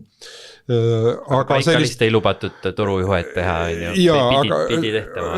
Torujuhtmega on see sama et Hiinal loomulikult on gaasi vaja, aga ta saab selle uus torujuhe, mida ma ei tea, kui palju aastaid juba räägitakse nüüd Putini visiidi ajal jälle, et kohe tuleb see Siberi jõud 2, eks ole, mis kusagilt sealt Jamali poolsaarelt peaks hakkama seda viima, aga venelased ise ei ole loomulikult võimelised seda ehitama ja hiinlased ootavad. Sest nende nõudmine on see, et see gaasi hind siis peaks olema väga, väga madal ja nad ei kiirustu selle ehitamisega. Nad saavad ilmselt seda laevadega vedelgaasi ikkagi piisavalt palju, et nad nüüd Ormusi väin on kinni, nüüd on nad ostavad ka Ameerika Ühendriikidelt gaasi, see gaasi ostmine oli ka. Ja see Vene vedelgaas niimoodi läbi mere nafta ja vedelgaas niikuinii liigub kogu aeg. Aga Baikali osas ma mõtlesin veetorujuhet, et seal on veetorujuhet ja veetorujuhe on ka ja loomulikult ühe Hiina on veepuuduses ja nii edasi. Aga et see mõte, et ega hiinlastel ei ole vist väga huvi see Siber rahvaga üle ujutada, vaid ikkagi saada kontroll ressursside üle. Venelased ise töötavad seal, nemad on harjunud külmas elama. Ei ole piisavalt, inimesi ka tegelikult, et seal väga suures koguses. Aga kindlasti Hiinal jälle pikk vaade on just see, et ikkagi see Venemaa ressursside kontroll ja ka kontroll Põhjamerede üle läheks Hiina kätte. Eks ole, Jäämeri sulab ja suur perspektiiv on, et laevad hakkavad käima põhja poolt Euroopasse. See on see, miks see Gröönimaa teema nüüd miks see Gröönimaa teema on ja miks on juba seal Skandinaavia sadamate peale ihutakse ammast, eks ole, et kui laevad tulevad sinna kuhugile Põhja-Norrasse või ka siis sealt loositakse maha ja raudtee ja miks ei oleks üks aru siis läbi Soome ja see Talsinki tunnel ka. Miks hiinlased olid valmis sinna investeerima nii aasta tagasi vähemalt retoorikas. seiratakse maad. No Aafrikas ja seal neil on juba infrastruktuur peaaegu täielikult. Jah, seal on jah, nii et hiinlased ajavad jah sellist maailma valutuspoliitikat, ega siis ei pea nagu sõdima ei pea tingimata, jah, see on palju kallim kui majandushoobadega jõuda. Meil on siin umbes 5 minutit veel. Võib-olla Eesti teemat puudutaks natuke, et mis sinu soovitus oleks,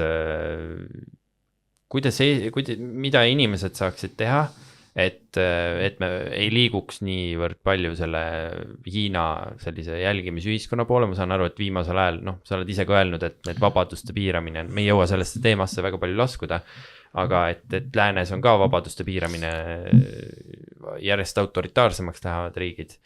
Et mis see nagu oleks soovitus inimestele, Eesti inimestele, et kuidas... No kui tahta niimoodi öelda, jah, et me vähendaksime sõltuvust Hiinast, siis ostame vähem Hiina kaupu.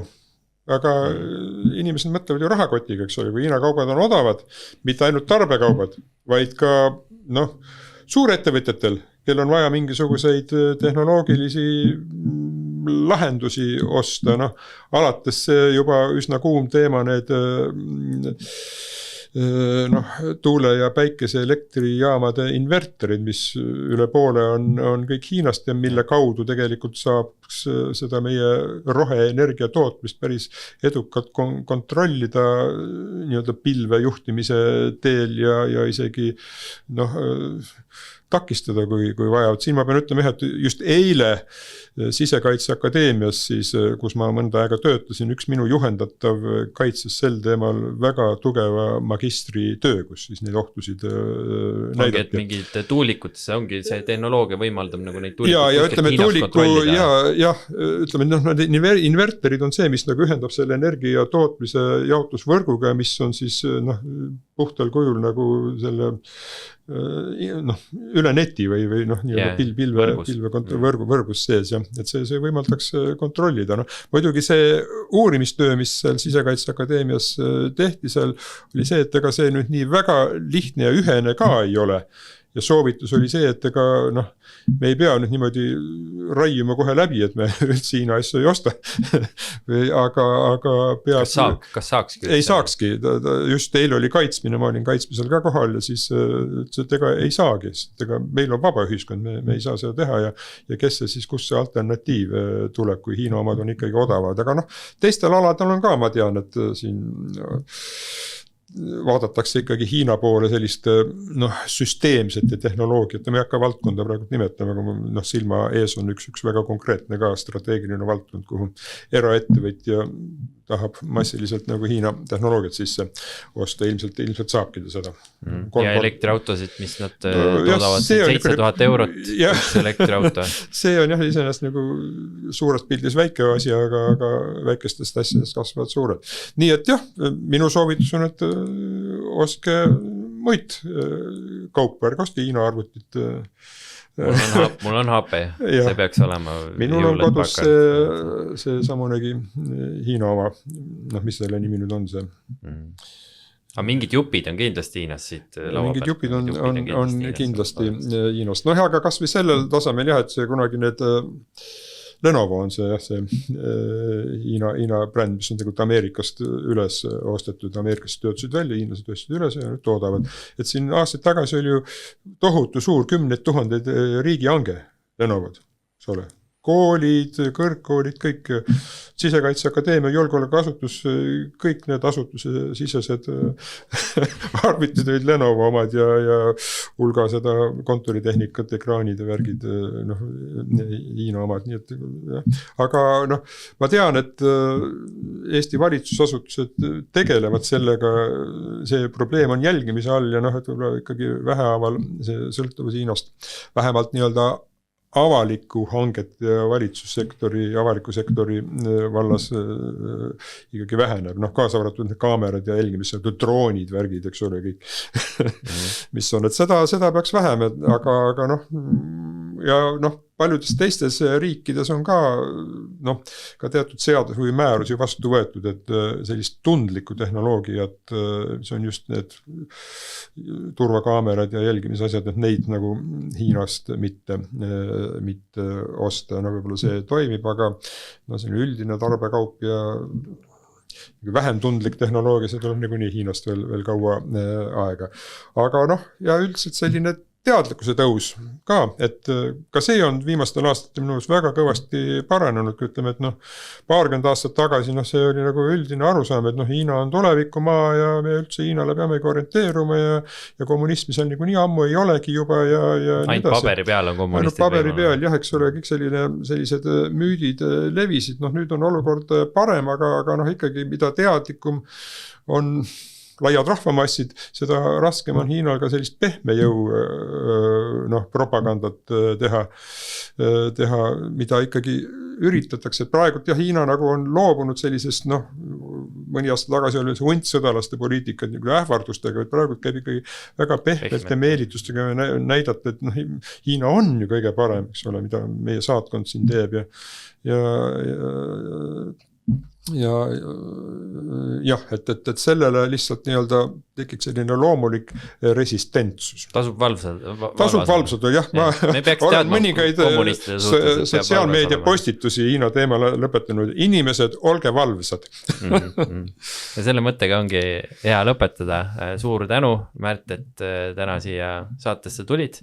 Mina sain Hiina teemadel palju targemaks. Aitab muudest asjadest ka paremini aru saada, mis maailmas toimub. Ja aitäh ka kõigile kuulajatele ja vaatajatele, et siiamaani jõudsite kuulata. Näeme juba järgmises saates. Aitäh!